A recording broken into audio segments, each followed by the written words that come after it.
Mendeteksi bahwa tuan rumah akan pulang untuk merayakan tahun baru. Sistem Dewa Judi akan segera hadir. Mengaktifkan sistem ini hanya memerlukan satu kombinasi kartu. Ding dong. Sistem Dewa Judi diaktifkan. Selamat tahun baru untuk tuan rumah. Semoga sukses dalam berjudi. Mengalahkan semua. Ding dong. Pengenalan sistem Dewa Judi yang mengalahkan semua. Tuan rumah dapat menggunakan 3 kali penglihatan dan 3 kali prediksi hasil setiap hari. Dapat meningkatkan jumlah kemenangan harian dengan melakukan amal. Jika jumlah amal mencapai angka tertentu, dapat menarik teknologi tinggi. Ding dong. Mengumumkan tugas amal permanen 1. Selesaikan jumlah amal 1 juta tanpa batas waktu. Menyelesaikan tugas akan menambah 2 kali penglihatan dan 2 kali prediksi hasil. Ding dong. Mengumumkan tugas amal permanen 2. Selesaikan jumlah amal 100 juta tanpa batas waktu. Menyelesaikan tugas akan mendapatkan 1 teknologi tinggi secara acak. Tadi, kamu melewati sebuah toko serba ada dengan mengendarai sepeda motor. Tiba-tiba mendengar suara dari dalam toko serba ada. Suara mesin slot buah. Suara ini seolah-olah memicu sesuatu dalam tubuhmu.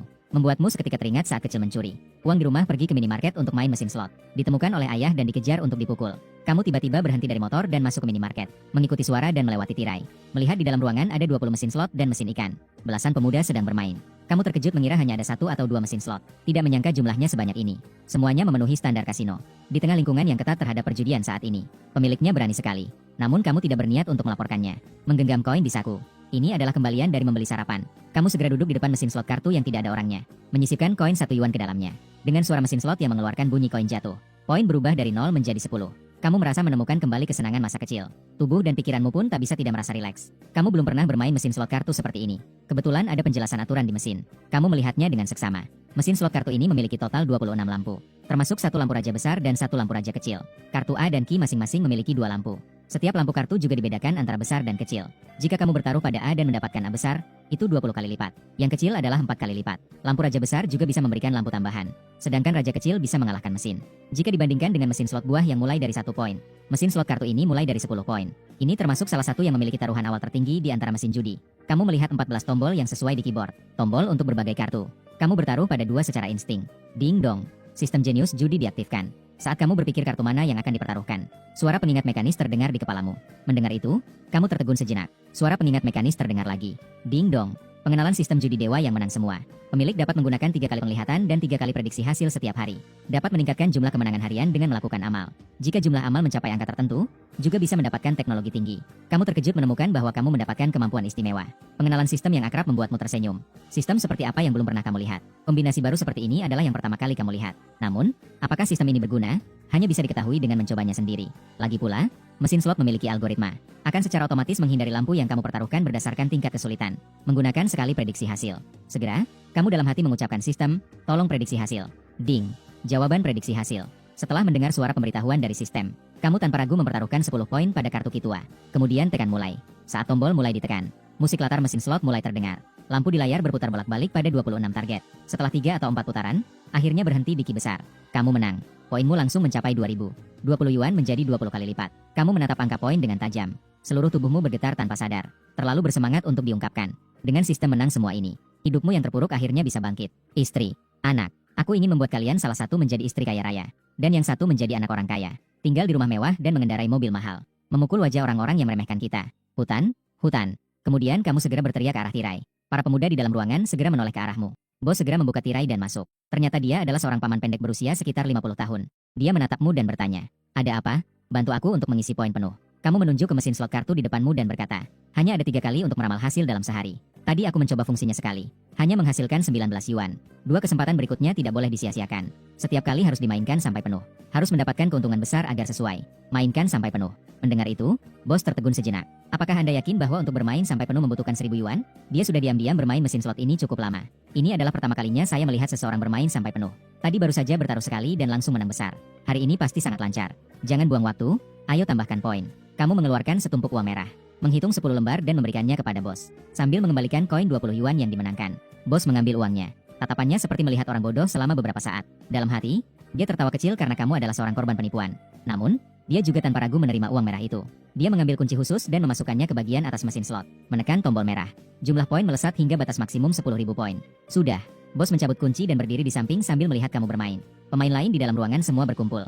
Jarang sekali melihat orang menghabiskan 1000 yuan untuk bermain mesin slot. Mereka ingin melihat apakah kamu adalah orang bodoh yang mudah ditipu atau raja keberuntungan. Dengan semakin banyaknya orang yang menonton, Kamu merasa sedikit tertekan. Tapi kamu juga merasa dengan cara ini, bos tidak berani mengingkari janji. Kamu menarik napas dalam-dalam dan berbisik. Menggunakan sekali kemampuan istimewa untuk mengetahui hasil. Sisa satu kali kemampuan istimewa untuk mengetahui hasil hari ini.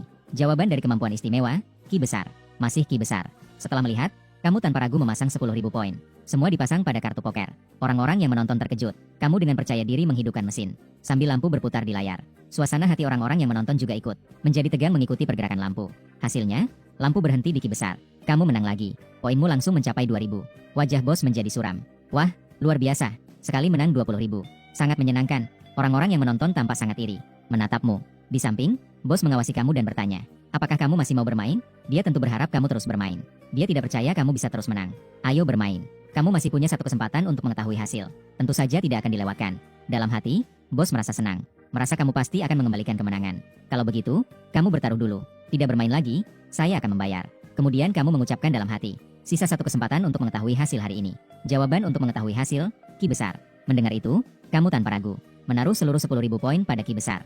Masih bertaruh pada Ki tua juga bisa menang. Tidak mungkin, masih berani bertaruh ini? Orang-orang yang menonton terkejut. Sementara bos memperhatikan layar dan tanganmu. Memastikan tidak ada kemenangan total. Kamu menghidupkan mesin. Lampu berputar liar di layar. Akhirnya berhenti di angka besar. Kamu menang lagi. Semua orang terkejut. Wajah bos benar-benar berubah. Kemudian dia berteriak dengan marah. Semua pergi, tutup pintunya. Orang lain dengan bijak meninggalkan tempat. Sementara kamu menunggu di luar untuk bos mengambil uang. Kamu mendengar bos melampiaskan kemarahan di dalam. Menunggu dengan tenang. Akhirnya bos mengeluarkan setumpuk uang dengan wajah yang muram. Dia memberikannya kepadamu dengan marah. Ah, itu tidak ada artinya. Aku masih bisa mengambil uangmu. Bos melihatmu menghitung uang dan sangat marah. Kamu mengabaikan keluhannya. Kamu terus menghitung selama 7 atau 8 menit. Memastikan jumlahnya tepat. Totalnya 39.000. Selamat tinggal. Kamu menyimpan uangmu dan keluar dari toko serba ada. Kamu naik motor dan pergi dengan gaya. Kamu tidak pergi ke Waduk Yanshan yang sudah direncanakan, melainkan langsung kembali. Dengan pikiran bahwa sekarang sudah ada sistem. Siapa yang masih memperhatikan waduk, yang patut dicatat adalah, setelah kamu meninggalkan desa, pemilik toko serba ada sedang berada di mesin slot. Tirai ruang itu digantungkan sebuah papan. Tertulis, orang luar tidak dilayani. Wuhu. Saat itu kamu mengendarai motor dengan cepat, berteriak dengan gembira. Dalam pikiranmu memikirkan kemenangan kali ini. Selain pengalaman manis pertama dengan istri, tidak pernah sepuas ini seperti hari ini. Dalam beberapa menit, kamu memenangkan 39.000 uang. Setelah dikurangi biaya, untung bersih 38.000. Itu setara dengan gaji setengah tahun saya. Sekarang memikirkan kembali, rasanya agak tidak nyata. Ternyata saya juga memiliki sistem yang mendukung. Ini benar-benar hari bangkit dari keterpurukan. Tuhan, aku mencintaimu. Dengan gembira, saya melaju kencang. Perjalanan 40 km hanya memakan waktu 15 menit. Lalu saya kembali ke pusat kota Hongchang. Setelah kembali ke pusat kota, saya mencari tempat untuk berhenti di pinggir jalan. Menyalakan sebatang rokok dan menghisapnya dalam-dalam. Terbenam dalam pikiran. 3 kali prediksi hasil sudah habis. Tapi masih ada 3 kali penglihatan yang bisa digunakan. Lalu, apa yang harus dilakukan selanjutnya? Tentu saja, mencari kasino. Menggunakan penglihatan ini sebagai cara untuk terus menang. Meningkatkan kondisi kehidupan keluarga. Tapi masalahnya, di mana mencari kasino? Sekarang bukan tahun 90-an. Dulu, masuk ke tempat permainan mana saja bisa ditemukan. Sekarang penegakannya sangat ketat. Tiba-tiba kamu teringat saat minum dengan sahabat dekat, Yao Shizong, beberapa waktu lalu. Dia pernah menyebutkan beberapa kasino besar di kota ini. Tempat hiburan biasanya ada sedikit unsur perjudian. Mungkin pergi ke tempat hiburan bisa menemukan kasino. Dengan sikap mencoba-coba, kamu mencari tempat hiburan di Dazong Dianping. Memilih sebuah tempat yang bernama Tian Xiantang. Setelah menavigasi, kamu naik motor menuju sana. Tian Xiantang tidak jauh. Kurang dari 10 menit, kamu sudah sampai. Memarkir motor di depan pintu. Kamu melihat fasad yang mewah. Tanpa sadar merasa sedikit takut. Ada rasa takut bahwa ini adalah tempat yang tidak bisa kamu bayar. Mengambil napas dalam-dalam. Kamu melangkah masuk ke dalam aula Tian Xiantang. Aula yang luas dan terang menyambut Anda. Banyak pemandu berpakaian seragam berdiri rapi. Masing-masing terlihat segar dan tersenyum lebar. Seorang pemandu wanita yang cantik memperhatikan kedatanganmu. Dia berlari kecil dengan langkah ringan mendekatimu. Dengan senyum ramah yang menawan di wajahnya. Setelah sedikit membungkuk, dia bertanya dengan suara lembut. Halo, bolehkah saya tanya? Apakah Anda ingin mencoba pijat kaki atau pijat? Atau bernyanyi? Anda sedikit ragu sejenak lalu menjawab. Apakah di sini ada permainan kartu? Pelayan wanita segera mengangguk. Dengan antusias ia memperkenalkan dan berkata. Ada. Kami memiliki ruang permainan kartu khusus di sini. Penagihan per jam. Anda tahu bahwa apa yang dia katakan bukan yang Anda inginkan. Ia melanjutkan. Ini bukan ruang permainan kartu biasa. Ini adalah jenis yang memiliki bandar yang membuka taruhan. Oh. Pelayan wanita itu tiba-tiba mengerti dan berkata pelan. Kami punya. Namun, ini adalah sistem keanggotaan VIP. Hanya anggota yang bisa masuk. Mendengar itu, hati Anda bergetar. Sepertinya ini adalah tempat yang tepat. Segera Anda bertanya. Berapa biaya keanggotaan? 20.000. Apakah Anda ingin mendaftar? Jika Anda ingin mendaftar sebagai anggota, ayo tambahkan WeChat. Karena kasino biasanya buka di malam hari. Waktu setiap hari tidak tetap. Jika Anda menambahkan WeChat, saya bisa memberitahu Anda 1 jam sebelumnya. Anda mengeluarkan setumpuk uang merah dan berkata, daftarkan saja. Pelayan wanita itu melihat uang. Senyumnya semakin lebar. Mari saya bawa Anda ke lantai 2 untuk mengurus kartu anggota. Sebenarnya, 20.000 ini bukan biaya pendaftaran kartu. melainkan jumlah deposit, yang bisa digunakan untuk berbelanja di dalam klub. Jumlah di dalam kartu juga bisa ditukar dengan chip kasino. Tapi jika di bawah 20.000, tidak bisa ditukar dengan uang tunai. Aturan ini tidak ada artinya bagimu. Selama bisa masuk, itu sudah cukup. Setelah mengurus kartu anggota, kalian saling menambahkan WeChat. Kamu juga sudah tahu namanya. Tunggu sampai menerima pemberitahuan WeChat dari Tang Xiao Xiao untuk kembali. Setelah itu, kamu meninggalkan Tian Xiantang. Tunggu sampai menerima pemberitahuan WeChat dari Tang Xiao Xiao baru datang. Mendengar itu, Tang Xiao Xiao menjawab, menang puluhan ribu hingga ratusan ribu adalah hal biasa. Bahkan menang puluhan juta juga tidak jarang. Seseorang bahkan menang 150 juta, 150 juta. Setelah mendengarnya, kamu tidak bisa menahan ekspresi terkejut. Kekuatan kasino ini jauh melebihi yang kamu bayangkan. Mampu kehilangan 150 juta. Juga membuat hatimu yang tegang menjadi tenang. Tadi kamu masih khawatir jika menang terlalu banyak akan mendapat masalah. Sekarang terlihat, selama tidak menang secara berlebihan. Misalnya selalu menang tanpa kalah. Beberapa juta hingga puluhan juta seharusnya masih bisa dibawa keluar.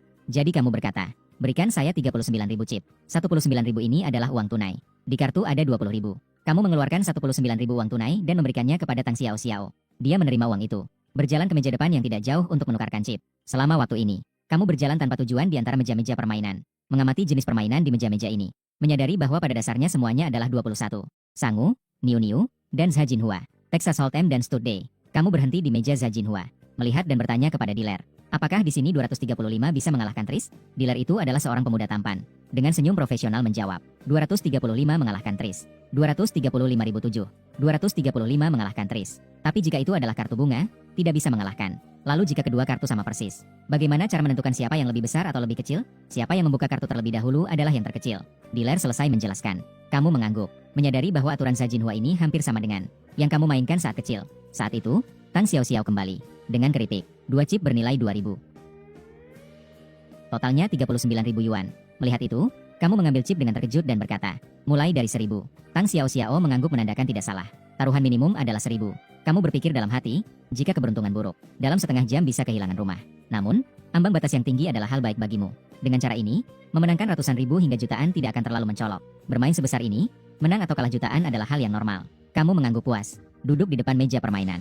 Apakah dua orang bisa bermain? Mendengar itu, dealer tersenyum dan menjawab, tentu saja bisa. Dia mengambil dari tumpukan chipnya, mengeluarkan chip bernilai 1.000 dan meletakkannya di kolam hadiah. Menandakan untuk memulai. Dealer mulai membagikan kartu. Pertama membuka 6. Karena ini adalah pertandingan dua orang. Kamu menganggap kartu milikmu adalah 1, 3, 5, 7, 9, J, K, Joker. 3.579 JKE. JK, bintang besar. Dealer memiliki 2, 4, 6, 8, 10, Ki, Joker kecil. Jika kartu yang dibuka adalah 6, maka dealer akan membagikan kartu untuk dirinya sendiri terlebih dahulu. Dia juga yang pertama memanggil. Dealer dengan mahir membagikan kartu untuk kalian berdua. Kemudian dia tidak melihat kartunya. Dia langsung menutup kartu dan memasang taruhan 1.000 chip. Dalam situasi seperti ini, jika kamu melihat kartu, kamu harus memasang taruhan setidaknya 2 kali lipat untuk mengikuti. Jika menutup kartu, hanya perlu memasang taruhan yang sama. Kamu dengan tegas memilih untuk menutup kartu dan mengikuti. Kamu juga tidak menggunakan kemampuan istimewa. Lihat beberapa tangan lagi baru memutuskan. Bos, saya ingin meningkatkan taruhan. Dealer mengeluarkan chip bernilai 5.000. Chip tersebut dimasukkan ke dalam kolam hadiah. Dengan ekspresi percaya diri, kamu tahu dalam hati bahwa kamu memiliki sistem. Tidak takut dengan gertakannya. Maka kamu memutuskan untuk menggunakan kemampuan istimewa. Menggunakan kemampuan istimewa sekali. Menghabiskan 1 kali penggunaan kemampuan istimewa. Masih tersisa 2 kali penggunaan kemampuan istimewa. Suara notifikasi sistem baru saja berbunyi. Kartu dealer menjadi transparan. Kartunya adalah skop 2, skop 3, dan wajik 6. Kamu hampir tidak bisa menahan tawa. Tapi setelah berpikir, kamu merasa sayang. Seandainya tahu, tidak akan membuang kesempatan menggunakan kemampuan istimewa ini. Saya juga ikut menambah taruhan. Kamu mengeluarkan 2 chip 5.000 dan melemparkannya ke dalam kolam hadiah. Lawan hanya memiliki kartu ini. Kamu tidak perlu melihat kartu. Melihat itu, dealer mengernyitkan dahi. Merasa kamu cukup menarik. Tidak hanya tidak melihat kartu, tetapi juga meningkatkan taruhan. Saya ikut. Dia memilih untuk ikut tanpa melihat. Kolam hadiah telah terkumpul menjadi 29.000. Kamu bertaruh 12.000. Ikut. Kamu sekali lagi melempar 2 chip 5.000. Dia juga sekali lagi ikut tanpa melihat. Chip di kolam hadiah terus bertambah. Chip kamu hanya tersisa 7.000. Dealer muda itu mengernyitkan dahi. Akhirnya merasakan sedikit tekanan. Dia mengambil kartu dan melihatnya. Dahi berkerut. Jika 236, itu terlalu kecil. Kecuali lawan juga memiliki kartu yang sangat kecil. Jika tidak, peluangnya terlalu rendah. Dia tersenyum pahit, membuang kartu di tangannya dan menyerah. Bos beruntung sekali. Melihat dia menyerah, kamu dengan senang hati mengembalikan chip ke area chipmu. Dalam beberapa menit, kamu sudah menang 27.000. Ini benar-benar menyenangkan sekali. Chip meningkat menjadi 66.000. Kamu membuka kartu milikmu. Ternyata adalah hati 2, hati 3, skop 5. Setelah melihatnya, kamu tertegun. Kemudian Tang Xiao dan dealer juga terdiam. Wah, 235. Tang Xiao terkejut dan menutup mulutnya. Ekspresi dealer muda itu seperti baru saja memakan lalat. Dia menyesal hingga merasa mual. Seandainya tahu lebih awal, pasti aku akan bertahan. 236 bisa mengalahkan 235. Kamu juga merasa beruntung. Untungnya dealer tidak membuka kartu. Jika tidak, kamu pasti sangat menyesal. Sudah melihat kartu dan masih kalah. Saat itu pasti sangat memalukan. Meskipun keberuntungan sangat tipis, tapi menang berarti beruntung. Hari ini beruntung, teruskan usaha. Kamu tersenyum dan melemparkan chip 1000 sebagai dasar. Bersiap untuk melanjutkan permainan. Dealer muda itu menarik napas dalam-dalam. Setelah menyesuaikan mental, dia mulai membagikan kartu. Karena kamu menang di putaran sebelumnya. Di putaran ini, dealer muda tetap yang berbicara terlebih dahulu. Dia kali ini memilih untuk bermain aman dan langsung melihat kartu. Setelah melihatnya, dia segera meletakkannya. Dan tanpa ragu, dia melemparkan 10.000 chip. Kamu merenungkan betapa tegasnya dealer muda itu. Sepertinya dia mendapatkan kartu besar. Namun, instingmu memberitahumu bahwa dia sedang menggertak, membiarkan dirimu melihat kartu. Maka kamu mempercayai instingmu, memilih untuk menutup 10.000. Selama dealer muda itu mengikuti, kamu akan melihat kartu. Dealer muda langsung membuang kartu. Kartu besar, gunakan penglihatan untuk melihat kartu lawan. Namun, instingmu benar. Setelah melihat kamu menutup 10.000, dealer muda itu dengan tegas membuang kartu. Membuka kartu 679 dengan warna yang berbeda. Melihat itu, kamu tersenyum tipis. Membuka kartu milikmu. Dealer muda itu menghela napas lega. Kamu mengambil chip dari kolam hadiah. Kamu mendapatkan lagi 11.000. Chip terakumulasi menjadi 78.000. Tepatnya modalmu berlipat ganda. Saat kamu bersiap untuk melanjutkan permainan, seorang pria botak dengan kalung emas besar. Pria botak itu duduk di posisi sebelah kanan. Di tanganmu ada kotak berisi lebih dari 100.000 chip. Kamu melihat sekeliling. Menyadari bahwa banyak penjudi sudah datang ke kasino. Suasana semakin ramai. Dealer muda itu bertanya, apakah bos masih mau bermain? Tentu saja, saya akan terus bermain. Dalam permainan ini, pemenang mengambil semuanya. Semakin banyak orang, semakin banyak yang bisa dimenangkan. Tapi kamu tidak berkata apa-apa. Diam-diam kamu meletakkan 1000 chip ke dalam kolam hadiah. Pria botak dan dealer juga memasukkan chip. Segera mulai membagikan kartu. Setelah kartu dibagikan, kamu menyalakan sebatang rokok. Sambil menyilangkan kakinya, dia menatap pria botak itu. Kali ini giliran dia untuk berbicara terlebih dahulu. Mari kita lihat dulu. Pria botak melemparkan 2000 chip dan menutup kartu. Kamu juga menutup dan mengikuti 2000. Pria botak mengalihkan pandangannya. Dia menutup dan menaikkan taruhan menjadi 5000. Dealer menutup dan mengikuti 5000, lalu melihat kartu. Ayo, adik kecil, lihat kartu dulu. Jangan sembarangan menutup. Pria botak tersenyum tipis. Mendengar itu, kamu tersenyum dalam hati. Pria botak itu tampak menyarankanmu untuk tidak bertaruh. Sebenarnya dia ingin kamu terus bertaruh. Terlihat bahwa dia adalah orang yang suka bertaruh besar. Maka kamu bertaruh tambahan 10.000. Pria botak itu tanpa ragu bertaruh 10.000 juga. Giliran pelayan muda. Dia terlihat bingung dan ragu. Beberapa detik kemudian dia meletakkan 20.000 chip. Dia berkata kepada pria botak, saya akan membuka kartu kamu. Ini disebut tantangan 1 lawan 1. Kedua orang membandingkan kartu, yang kalah langsung menyerah. Tidak boleh menunjukkan kartu. Mendengar itu, pria botak sedikit tidak senang. Tapi aturan meja seperti itu. Tidak suka juga harus bertanding. Pelayan mengambil kartu pria botak dan melihatnya. Lalu dia melemparkannya. Pria botak dengan murung menyalakan rokok. Pelayan semakin percaya diri. Dia terus melemparkan 20.000 chip dan bertaruh denganmu. Kali ini kamu ragu. Haruskah bertaruh 2 putaran terlebih dahulu atau melihat kartu dulu? Jika bertaruh 2 putaran terlebih dahulu, kartu yang besar bisa menang lebih banyak. Tapi sekarang melihat kartu. Dealer mungkin akan membongkar kamu setelah menyadari. Jadi kamu memutuskan untuk lebih berhati-hati. Pertama, gunakan kemampuan istimewa untuk melihat kartu. Gunakan sekali kemampuan istimewa. The Ring. Menghabiskan 1 kali penggunaan kemampuan istimewa. Masih tersisa 1 kali penggunaan kemampuan istimewa. Sistem segera berlaku. 3 kartu dealer sepenuhnya terungkap di depanmu. Ratu Hati, Raja Hati, As Hati. Tidak menyangka itu adalah straight flush Kika. Kamu terkejut dan menarik napas dalam-dalam. Awalnya mengira kartu dealer tidak terlalu besar. Saya tidak menyangka itu adalah Kika flush. Ini adalah jebakan. Dia sengaja membuatmu berpikir kartunya tidak besar. Ingin membuatmu ikut bertaruh lebih. Tapi dia sendiri membawa kartu yang lebih besar. Tidak mau. Setelah itu, kamu melemparkan kartu. Mendengar itu, dealer muda menggelengkan kepala dan menghela napas. Dia membuka kartunya. Tidak menyangka itu adalah Kika straight flush. Pria botak melotot. Terkejut oleh straight flush yang indah ini. Dia juga membuka kartunya dan kartumu. Kartunya adalah sepasang A. Kartu Anda adalah 268 bukan flush. Pria botak merasa lega. Dia berpikir untungnya dealer yang dibandingkan adalah dirinya. Jika dibandingkan dengan Anda, pasangan A di tangannya pasti akan kalah dengan sangat buruk. Dealer muda melihat kartu Anda dan juga menghela napas. Menyadari bahwa dia salah membandingkan orang. Seharusnya dibandingkan dengan Anda. Dengan cara ini pasti bisa mengalahkan pria botak. Di ronde ini, kamu kalah 1,50 yuan. Chip turun menjadi 65.000. Lanjutkan simbol merek dagang terdaftar. Dengan cepat, ronde baru dimulai. Kamu menang di beberapa ronde awal. Penuh percaya diri. Kali ini mulai dengan menambah 2000 chip. Pria botak ikut 2000. Dealer menambahkan 5000 yuan. Anda ikut 5000. Pria botak menambah 10.000. Dealer kali ini tidak melihat kartu dan ikut 10.000. Anda ikut 10.000 dan kemudian melihat kartu.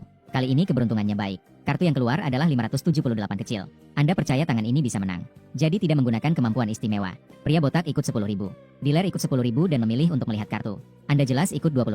Pria botak tanpa ragu melanjutkan ikut 10.000. Saat melihat kartu, dia menunjukkan keraguan. Akhirnya dia memilih untuk ikut tanpa menunjukkan kartu. Si pedagang melihat ke arah Anda dan si pria botak memilih untuk bertaruh 20.000 chip untuk membandingkan kartu. Dealer mengambil kartu kamu. Hati yang tegang akhirnya bisa tenang. Dia mengembalikan kartu itu kepadamu. Membuang kartu. Kamu tanpa ragu ikut 20.000. Pria botak merasa sedikit tertekan. Setelah melihat kartu, dia sedikit ragu. Dia memilih untuk meningkatkan taruhan lagi. Sudahlah, dia membuka kartu untukmu. Dia melemparkan 20.000 chip dan membuka kartunya. Sebuah straight kecil. Mendengar itu, kamu tersenyum sedikit. Membuka kartu 578 dengan flus kecil. Melihat itu, pria botak sangat menyesal. Dia menyalakan rokok lagi. Kamu dengan senang hati menerima chip dari kolam hadiah. Di putaran ini, kamu menang banyak. Setelah mengurangi modal 48.000 milikmu, kamu menang 53.000 dari pria botak. Dealer muda menang 46.000. Total kamu menang 99.000. Sangat menyenangkan. Hanya di putaran ini, uang yang didapat hampir sama dengan pendapatan setahun sebelumnya. Saat ini, chip Anda telah terkumpul menjadi 164.000. Tambahkan satu untuk saya. Saat itu, dua orang lagi datang. Seorang pemuda tinggi dan kurus. Seorang pria parubaya yang mengenakan jas. Duduk di sebelah kiri kamu dan di sebelah kanan pria botak. Permainan 3 orang berubah menjadi permainan 5 orang. Mari kita mulai. Anda adalah yang pertama meletakkan taruhan dasar. Orang-orang lainnya juga mulai bertaruh. Hanya untuk taruhan dasar saja sudah ada 5.000. Dealer muda mulai membagikan kartu. Tunggu sampai semua kartu dibagikan. Pria botak berbicara terlebih dahulu. Dia langsung melemparkan 10.000 chip untuk menambah taruhan. Menambah taruhan menjadi 20.000. Pria berpakaian jas melambaikan tangannya dan menambah menjadi 20.000. Anak dealer tidak mau kalah. Menambah taruhan. Giliran pemuda kurus. Orang ini semakin bersemangat. Memulai dengan menambah taruhan menjadi 30.000. Seketika chipnya naik menjadi 30.000. Ini membuat Anda merasa sedikit tertekan. Karena hati-hati, Anda memutuskan untuk menggunakan kemampuan istimewa untuk melihat kartu. Tapi bukan untuk melihat kartu orang lain. Melainkan untuk melihat kartu Anda sendiri. Jika kartunya kecil, langsung dibuang dan pulang dengan uang. Jika kartunya besar, terus saja bermain dengan mereka. Menggunakan sekali kemampuan istimewa. Kamu mengucapkan dalam hati. Tatapanmu tertuju pada kartu sendiri. Deding. Menghabiskan 1 kali penggunaan kemampuan istimewa. Masih tersisa 0 kali penggunaan kemampuan istimewa. Penggunaan akan direset kembali pada pukul 12 malam. Diiringi suara notifikasi sistem. Kartu yang kamu miliki, hati A, skop A, klub A, kombinasi kartu A. Kamu begitu bersemangat sampai hampir melompat dari kursi. Kali ini pasti tidak akan kalah. Terus bermain 30.000. Kamu meletakkan 30.000 chip. Hatimu dipenuhi dengan rasa menguasai situasi. Pria botak itu melirik chipnya. Setelah berpikir sejenak, dia memutuskan untuk bermain aman. Melihat kartu. Kartu kedua adalah keriting 7. Kartu ketiga adalah skop key. Pria botak itu menahan napas. Seluruh tubuhnya bergetar tanpa bisa ditahan. Kartu ini membuatnya merasa sangat percaya diri. Menambah 60.000. Pria botak itu meletakkan 60.000 chip. Di area chip hanya tersisa beberapa ribu. Dia mengeluarkan kartu ban dari saku dan menyerahkannya kepada pelayan. Minta seseorang untuk mengambil 1 juta chip untukku. Pemuda dealer memanggil menggunakan radio komunikasi. Beberapa saat kemudian, petugas mengambil kartu bank pria botak untuk menarik uang. Saat itu, pria berpakaian jas melihat aura pria botak. Dalam hati sedikit ragu. Dia memilih untuk melihat kartu. Kartu wajik K, wajik J, wajik 10. Bukan K. Pria berpakaian jas merasa sangat senang di dalam hati. Di permukaan tetap tenang meletakkan 60.000 chip. Pemuda dealer tidak mau kalah. Setelah melihat kartu, dia juga memilih untuk menambah 60.000. Meskipun pemuda kurus tidak melihat kartu, dia sangat berani. Langsung mengikuti 30.000. Sepertinya di ronde ini bisa menang sebuah Mercedes. Kamu lihat semua orang setelah melihat kartu tidak ada yang membuang kartu. Dalam hati merasa bersemangat. Mengikuti 30.000. Kamu meletakkan 30.000 chip. Tunggu sebentar, kritiku. Pria botak menunggu chip siap. Dia melemparkan 100.000 chip. Pria berpakaian jas dan pemuda dealer saling memandang. Mereka juga memilih untuk mengikuti. Pemuda kurus tidak melihat kartu. Terus saja diam. Chip saya hampir tidak cukup lagi. Pria botak tersenyum dingin. Kamu tetap tenang menjawab. Tidak apa-apa. Masih ada di dalam kartu. Mendengar itu, sudut bibir pria botak terangkat. Menunjukkan senyuman meremehkan. Melempar lagi 100.000 chip. Pria berpakaian jas mengernyitkan dahi melihatnya. Memikirkan bahwa botak ini mungkin memiliki aces atau straight flush. Namun memutuskan untuk ikut lagi. Ikut 100.000. Dealer muda juga dengan serius ikut 100.000 chip. Melihat kartu lagi. Pemuda kurus dengan antusias melihat kartu. Kartu pertama hati 5, kedua, skop 5, kartu ketiga wajik 5. Pemuda kurus menahan napas dengan perasaan sangat bersemangat. Ikut 100.000. Dia mendorong chip ke kolam hadiah. Kalian semua melihat dan ikut taruhan. Kamu berpura-pura panik di luar tetapi sangat senang di dalam. Untuk hal seperti ini saja ikut. Sialan, terus saja diam. Aku tidak akan menontonnya. Setelah mengatakannya, kamu melempar 50.000 chip. Melihat pria botak ini menantang. Kamu sudah mabuk, ya? Kamu sudah tidak punya chip tapi masih diam. Hati-hati, bisa-bisa keluar telanjang karena kalah. Mendengar itu, kamu menjawab dengan tenang. Hari ini keberuntunganku sangat baik. Siapa yang tahu siapa yang keluar telanjang? Pria botak itu tertawa dingin. Pemuda kurus itu mengamati situasi sejenak sebelum berkata. Sepertinya semua orang merasa kartu mereka bagus. Kalau begitu, begini saja. Pertama, buka yang diam ini. Kita berdua masing-masing mengeluarkan 500.000 untuk membuka kartu. Berani tidak? Oke. Pria botak itu setuju tanpa ragu. Pemuda kurus itu melemparkan 100.000 chip. Dia mengambil kartu kamu sekaligus. Semua orang mengira dia akan membuang kartu kamu dengan jijik. Namun, wajahnya berubah pucat dan ekspresinya membeku. Sial. Pemuda kurus itu mengumpat dengan marah. Dia menjatuhkan rokoknya dengan keras ke tanah. Harap perhatikan emosi Anda, Tuan. Pemuda dealer memberikan peringatan. Jangan berbuat sembarangan di sini. Konsekuensinya bukan sesuatu yang bisa ditanggung orang biasa. Wah, ini benar-benar kijang. Buang kartu sendiri. Pria botak melihat adegan ini. Seketika merasakan tekanan yang besar. Terlihat bahwa ekspresi pemuda kurus itu tidak berpura-pura. Apakah dia juga mendapatkan satu emas? Dibunuh oleh Flus. Pria botak tiba-tiba merasa bahwa miliknya. Emasnya sepertinya tidak begitu besar lagi. Melihat itu, Anda tersenyum dan berkata, sepertinya kartu saya sangat besar. Baiklah, saya akan membukakan untukmu. Jika kalah, saya akan segera memindai untuk memberi Anda chip. Oke. Pria botak sudah tidak berani melanjutkan. Setuju Anda untuk mencatat dan membuka kartu. Dia adalah Aki Jang. Tidak perlu melihat lagi. Pemuda kurus pertama kali mengungkapkan kebenaran. Kalimat ini langsung menghancurkan harapan terakhir pria botak. Wah, ini benar-benar Leopard A. Anda berpura-pura terkejut dan membuka kartu. Wah, ini benar-benar Leopard A. Wajahnya penuh dengan kejutan. Aktingnya setara dengan aktor Oscar. Melihat itu, pria botak benar-benar putus asa. Dengan marah merobek kartu. Pergi dengan sisa chip. Tunggu sebentar, Tuan. 2 pasangan kartu harus diberi hadiah. Dealer muda menghentikan pria botak. Mendapatkan pasangan kartu memiliki bonus tambahan. Itu adalah 50 kali lipat dari dasar, yaitu 50.000. Setiap orang di meja harus memberikan. Meskipun pria botak sangat marah. Tapi aturan adalah aturan. Dia melemparkan 100.000 chip dan pergi tanpa menoleh. Pria berpakaian jas juga menggelengkan kepala, menghela napas, dan melemparkan 100.000 chip. Ini benar-benar sial. Datang dan langsung mendapatkan 2 pasangan kartu. Setelah mengatakannya, dia langsung pergi. Dealer muda juga dengan sopan mengeluarkan 100.000 chip dan memberikannya kepada Anda sambil tersenyum. Selamat, Tuan, Anda menang banyak kali ini. Haha, hari ini keberuntungan datang, tidak bisa dihentikan. Wajahmu tersenyum lebar. Sangat menyenangkan. Anggap saja kamu beruntung. Nanti kita akan bertemu lagi. Pemuda kurus melemparkan 50.000 chip. Sambil berbicara, dia juga pergi. Setelah mereka semua pergi, kamu mengumpulkan semua chip dari kolam hadiah. Tidak bisa menggambarkan hasil dengan kaya raya. Sungguh-sungguh kaya dalam semalam. Menghitung kembali chip totalnya 1.684.000. 1,684 juta. Kau senang seperti sedang bermimpi. Pagi tadi masih khawatir tentang tekanan ekonomi keluarga. Sekarang belum sehari. Dirimu sudah menjadi jutawan. Tidak heran banyak orang terjebak dalam perjudian. Uang datang memang cepat, namun tanpa sistem. Itu artinya cepat kalah uang. Bos memang hebat. Selamat ya. Tang Xiao-Xiao yang berdiri tepat di belakangmu mengagumi dan merasa iri. Dengan rasa terkejut. Ini adalah pertama kalinya dia melihat seseorang membawa puluhan ribu masuk. Dan pendatang baru itu memenangkan lebih dari 1 juta. Untukmu. Kau mengambil 1 chip 2.000 dari chipmu. Dan memberikannya kepada dia. Menerima chip? Senyum Tang Xiao-Xiao semakin lebar. Dia segera mengucapkan terima kasih. Kau juga memberikan chip 2.000 kepada dealer muda. Tetapi dengan sopan ditolak. Tuan, kami tidak bisa menerima tip. Oh, benar. Memang tidak nyaman untuk menerima. Kamu mengangguk. Dealer yang terlibat dalam permainan judi yang menerima tip bisa disalahpahami sebagai disuap. Masih mau bermain, bos? Tang Xiao-Xiao bertanya. Mendengar itu, kamu menggelengkan kepala. Sudahlah, lebih baik berhenti saat untung. Ayo bawa aku untuk menukarkan. Kamu sangat menyadari dirimu sendiri. Terus berjudi setelah jumlah kemenangan habis. Hasilnya hanya bisa kehilangan semua modal dan keuntungan. Baik, silakan ke sini. Di bawah bimbingan Tang Xiao-Xiao. Kamu segera tiba di meja depan kasino. Melakukan penukaran chip. Aturan penukaran kasino adalah mengambil biaya layanan 5%. Jadi, 684.000 chip hanya ditukar menjadi 1.597.900. Kartu anggota menyisakan 20.000. Akhirnya 1.577.900 RMB. Dikirim ke rekening bank pribadimu. Setelah uang masuk, kamu sedang bersiap untuk pergi. Tapi saat baru berbalik menuju lift, melihat 2 pria dan 1 wanita keluar dari lift. Salah satu pria dan wanita itu sangat familiar. Setelah melihat lebih dekat, bukankah ini adik ipar Lin Yu dan istrinya Tang Tang? Seorang pria tinggi dan tampan lainnya tidak dikenal. Untuk menghindari masalah yang tidak perlu, kamu berpaling untuk menghindar. Menunggu mereka pergi jauh sebelum menuju lift. Kamu tidak tertarik untuk tahu apa yang Lin Yu bawa istrinya ke sini. Tidak lain hanyalah untuk berjudi. Setelah keluar dari pintu Tianxian Hall, kamu memanggil taksi Didi untuk pulang. Dalam perjalanan, memikirkan ekspresi istri saat melihat saldo di rekeningnya. Saat melihat ada lebih dari 1 juta tambahan, itu pasti sangat menarik. Dengan 1,5 juta ini, kondisi kehidupan keluarga bisa sangat diperbaiki. Bahkan bisa menggunakan sebagian uang untuk membeli rumah yang lebih besar, atau membeli mobil seharga 2 hingga 300.000.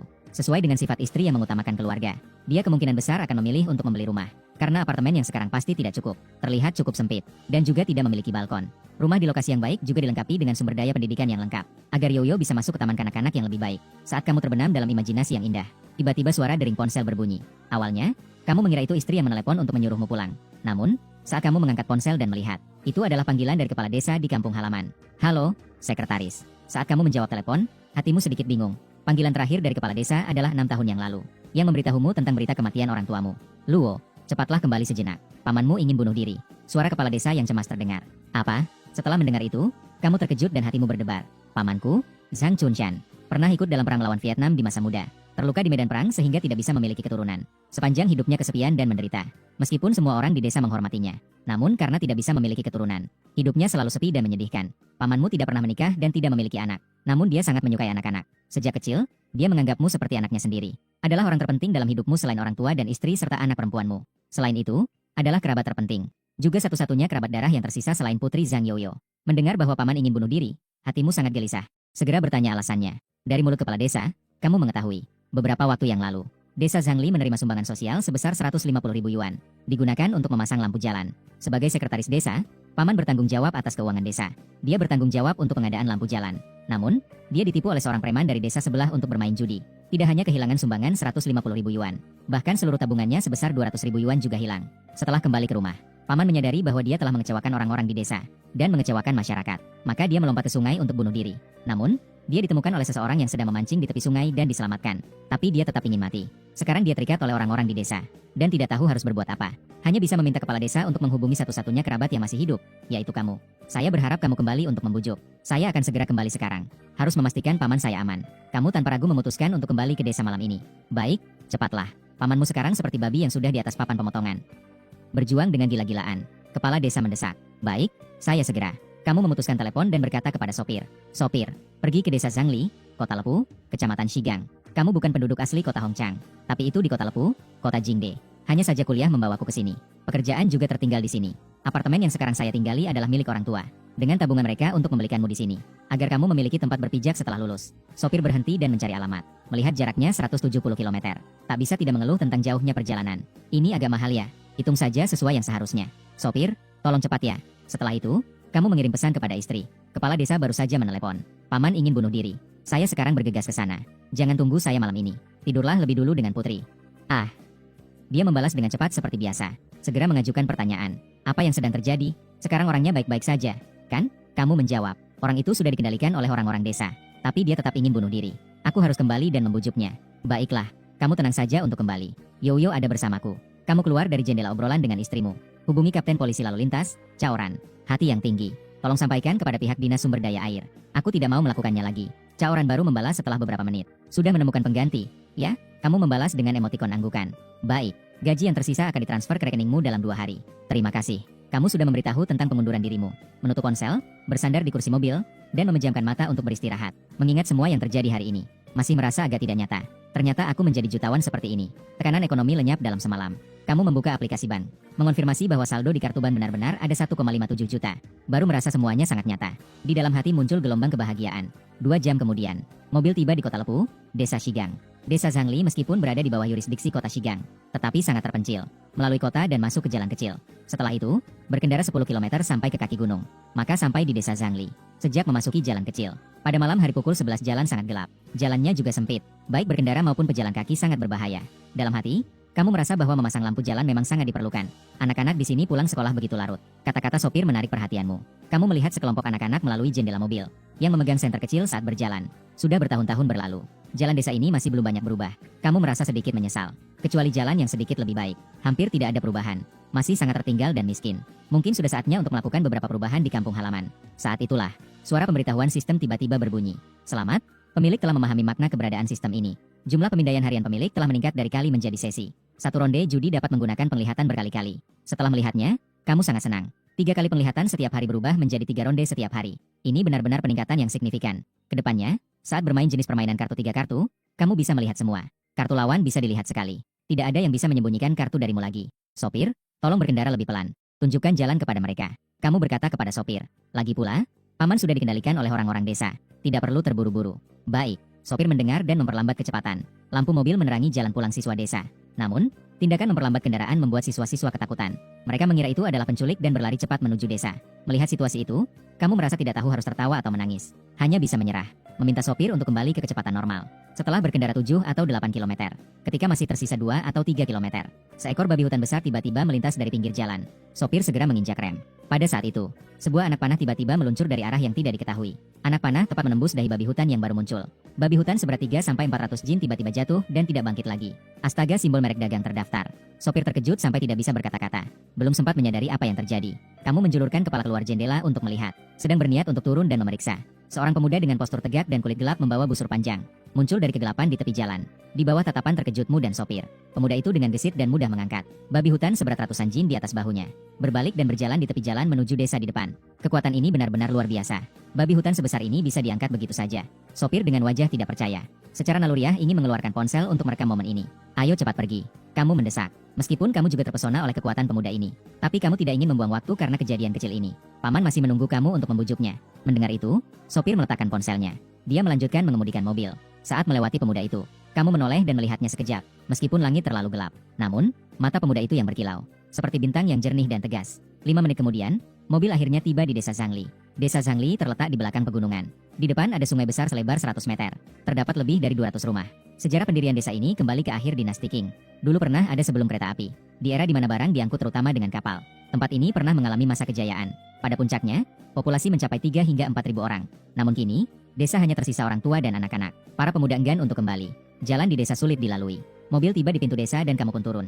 Setelah membayar sopir 600 yuan, kamu menelepon untuk memberitahu kepala desa. Kamu sudah sampai. Kepala desa memberitahumu bahwa semua orang ada di rumah paman. Kamu menutup telepon dan cepat-cepat berjalan masuk ke desa. Mengandalkan ingatan dari beberapa tahun yang lalu untuk menemukan rumah paman. Setelah berjalan selama 4 atau 5 menit, kamu tiba di pusat desa. Sebuah halaman rumah petani di samping rumah leluhur. Inilah rumah paman. Di halaman yang terang benderang, kamu mendengar suara banyak orang berbicara di dalam. Begitu masuk, kamu melihat paman terikat di kursi harimau di ruang tamu. Mulutnya terikat dan terus mengeluarkan suara mendesah. Siapa kamu? Seorang penduduk desa berusia sekitar 30-an memperhatikan kedatanganmu. Dia bertanya dengan penasaran. Mendengar suara penduduk desa itu, 10 lebih pria dan wanita tua dan muda di dalam rumah. Semua menoleh ke arahmu, dengan tatapan yang asing. Termasuk kepala desa yang juga tidak langsung mengenalimu. Melihat situasi itu, kamu menjawab, saya adalah keponakan besarnya. Ini Aluo, keponakan dari Chunshan, anak dari Jingshan. Kepala desa akhirnya mengenalimu dan memperkenalkanmu kepada semua orang. Oh, ini keponakan Chunshan. Anak Jingshan sudah tumbuh sebesar ini. Jingshan sudah pergi selama 5 atau 6 tahun. Cepat sekali, ya. Semua orang di bawah petunjuk kepala desa. Mengingat identitasmu, tidak bisa tidak mengagumi betapa cepatnya waktu berlalu. Anak kecil Zhang Huailuo saat itu sudah dewasa. Pasangan Zhang Jingshan juga sudah meninggal 6 tahun yang lalu. Alo, ayo keluar sebentar. Kepala desa memanggilmu keluar. Keduanya pergi ke halaman. Kepala desa menghela napas terlebih dahulu, lalu berkata, cobalah untuk menasihati pamanmu dengan baik. Orang-orang di desa tahu bahwa dia telah ditipu. Sikapnya toleran dan tidak menyelidiki. Selama dia ada, itu sudah cukup. Mendengar itu, kamu mengangguk. Biarkan saya meyakinkan Anda. Anda biarkan orang-orang desa pulang dulu. Aku akan berbicara baik-baik dengan paman. Kepala desa mengangguk dan berbalik masuk rumah. Dia kemudian berkata kepada semua orang. Sudah. Keponakannya sudah kembali. Biarkan dia yang menasihati. Semua orang silakan pulang. Orang-orang di dalam rumah setelah mendengar itu segera pergi. Saling menyapa, mereka satu persatu keluar dari halaman rumah paman. Kepala desa juga adalah orang terakhir yang pergi. Setelah semua orang pergi, kamu menutup pintu aula. Berjalan ke samping kursi harimau dan mengambil kain dari mulut paman. Paman tiba-tiba menangis. Keponakan, aku merasa malu. Memalukan keluarga Zhang yang tua. Paman menangis sambil berjuang.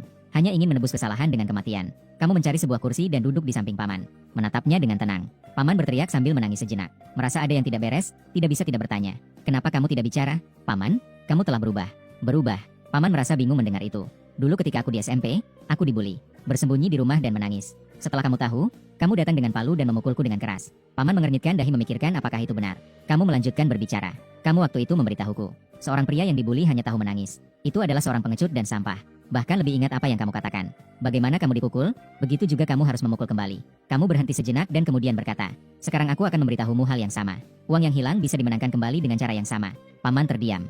Apakah kamu masih ingin mati sekarang? Mendengar itu, paman menggelengkan kepala dan berkata, tidak ingin lagi. Aku ingin memenangkan uang itu kembali. Kamu sangat puas dengan jawabannya. Dia kemudian melanjutkan berkata, tapi bagaimana aku bisa menang? Sekelompok orang itu adalah penjudi berpengalaman. Sangat sulit untuk memenangkan kembali dari tangan mereka. Paman dengan wajah cemas. Dia bisa berkelahi. Judi bukanlah keahliannya. Melihat itu, kamu tersenyum dalam hati. Ini bukan ada saya, penjudi berpengalaman di depanku tidak ada artinya. Mendengar itu, kamu bertanya dengan penasaran. Cara menang tidak perlu dibahas sekarang. Ceritakan padaku. Bagaimana mereka menipumu? Mendengar itu, paman terjebak dalam kenangan. Pagi itu, aku bersiap pergi ke kota untuk membeli lampu jalan. Di jalan, aku bertemu dengan Jiang Ermazi dari desa sebelah. Dia adalah orang kaya terkenal di desa Jiang. Awalnya saya tidak ingin menghiraukannya. Saya tahu dia bukan orang baik. Tapi dia bilang beberapa orang dari desa Jiang ingin menyumbang uang untuk memperbaiki lampu jalan di desa kami. Saya pikir ini adalah hal yang baik. Jadi saya mulai berbicara dengannya. Sambil berbicara, dia bilang akan membawaku ke rumahnya untuk makan. Memanggil para pemilik sumbangan itu datang. Di meja makan, kami membahas hal ini. Tentu saja saya tidak menolak acara makan seperti ini. Makan saja bisa mendapatkan sumbangan. Bahkan beberapa ribu atau ratusan juga baik. Setelah sampai di rumahnya, semua orang mulai makan. Tidak ada yang membicarakan perjudian. Semua orang hanya membicarakan berapa banyak yang akan disumbangkan setelah makan.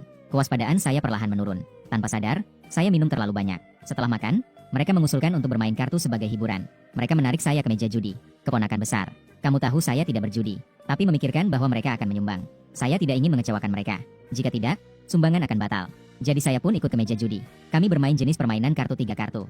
Taruhan dimulai dari 10 yuan.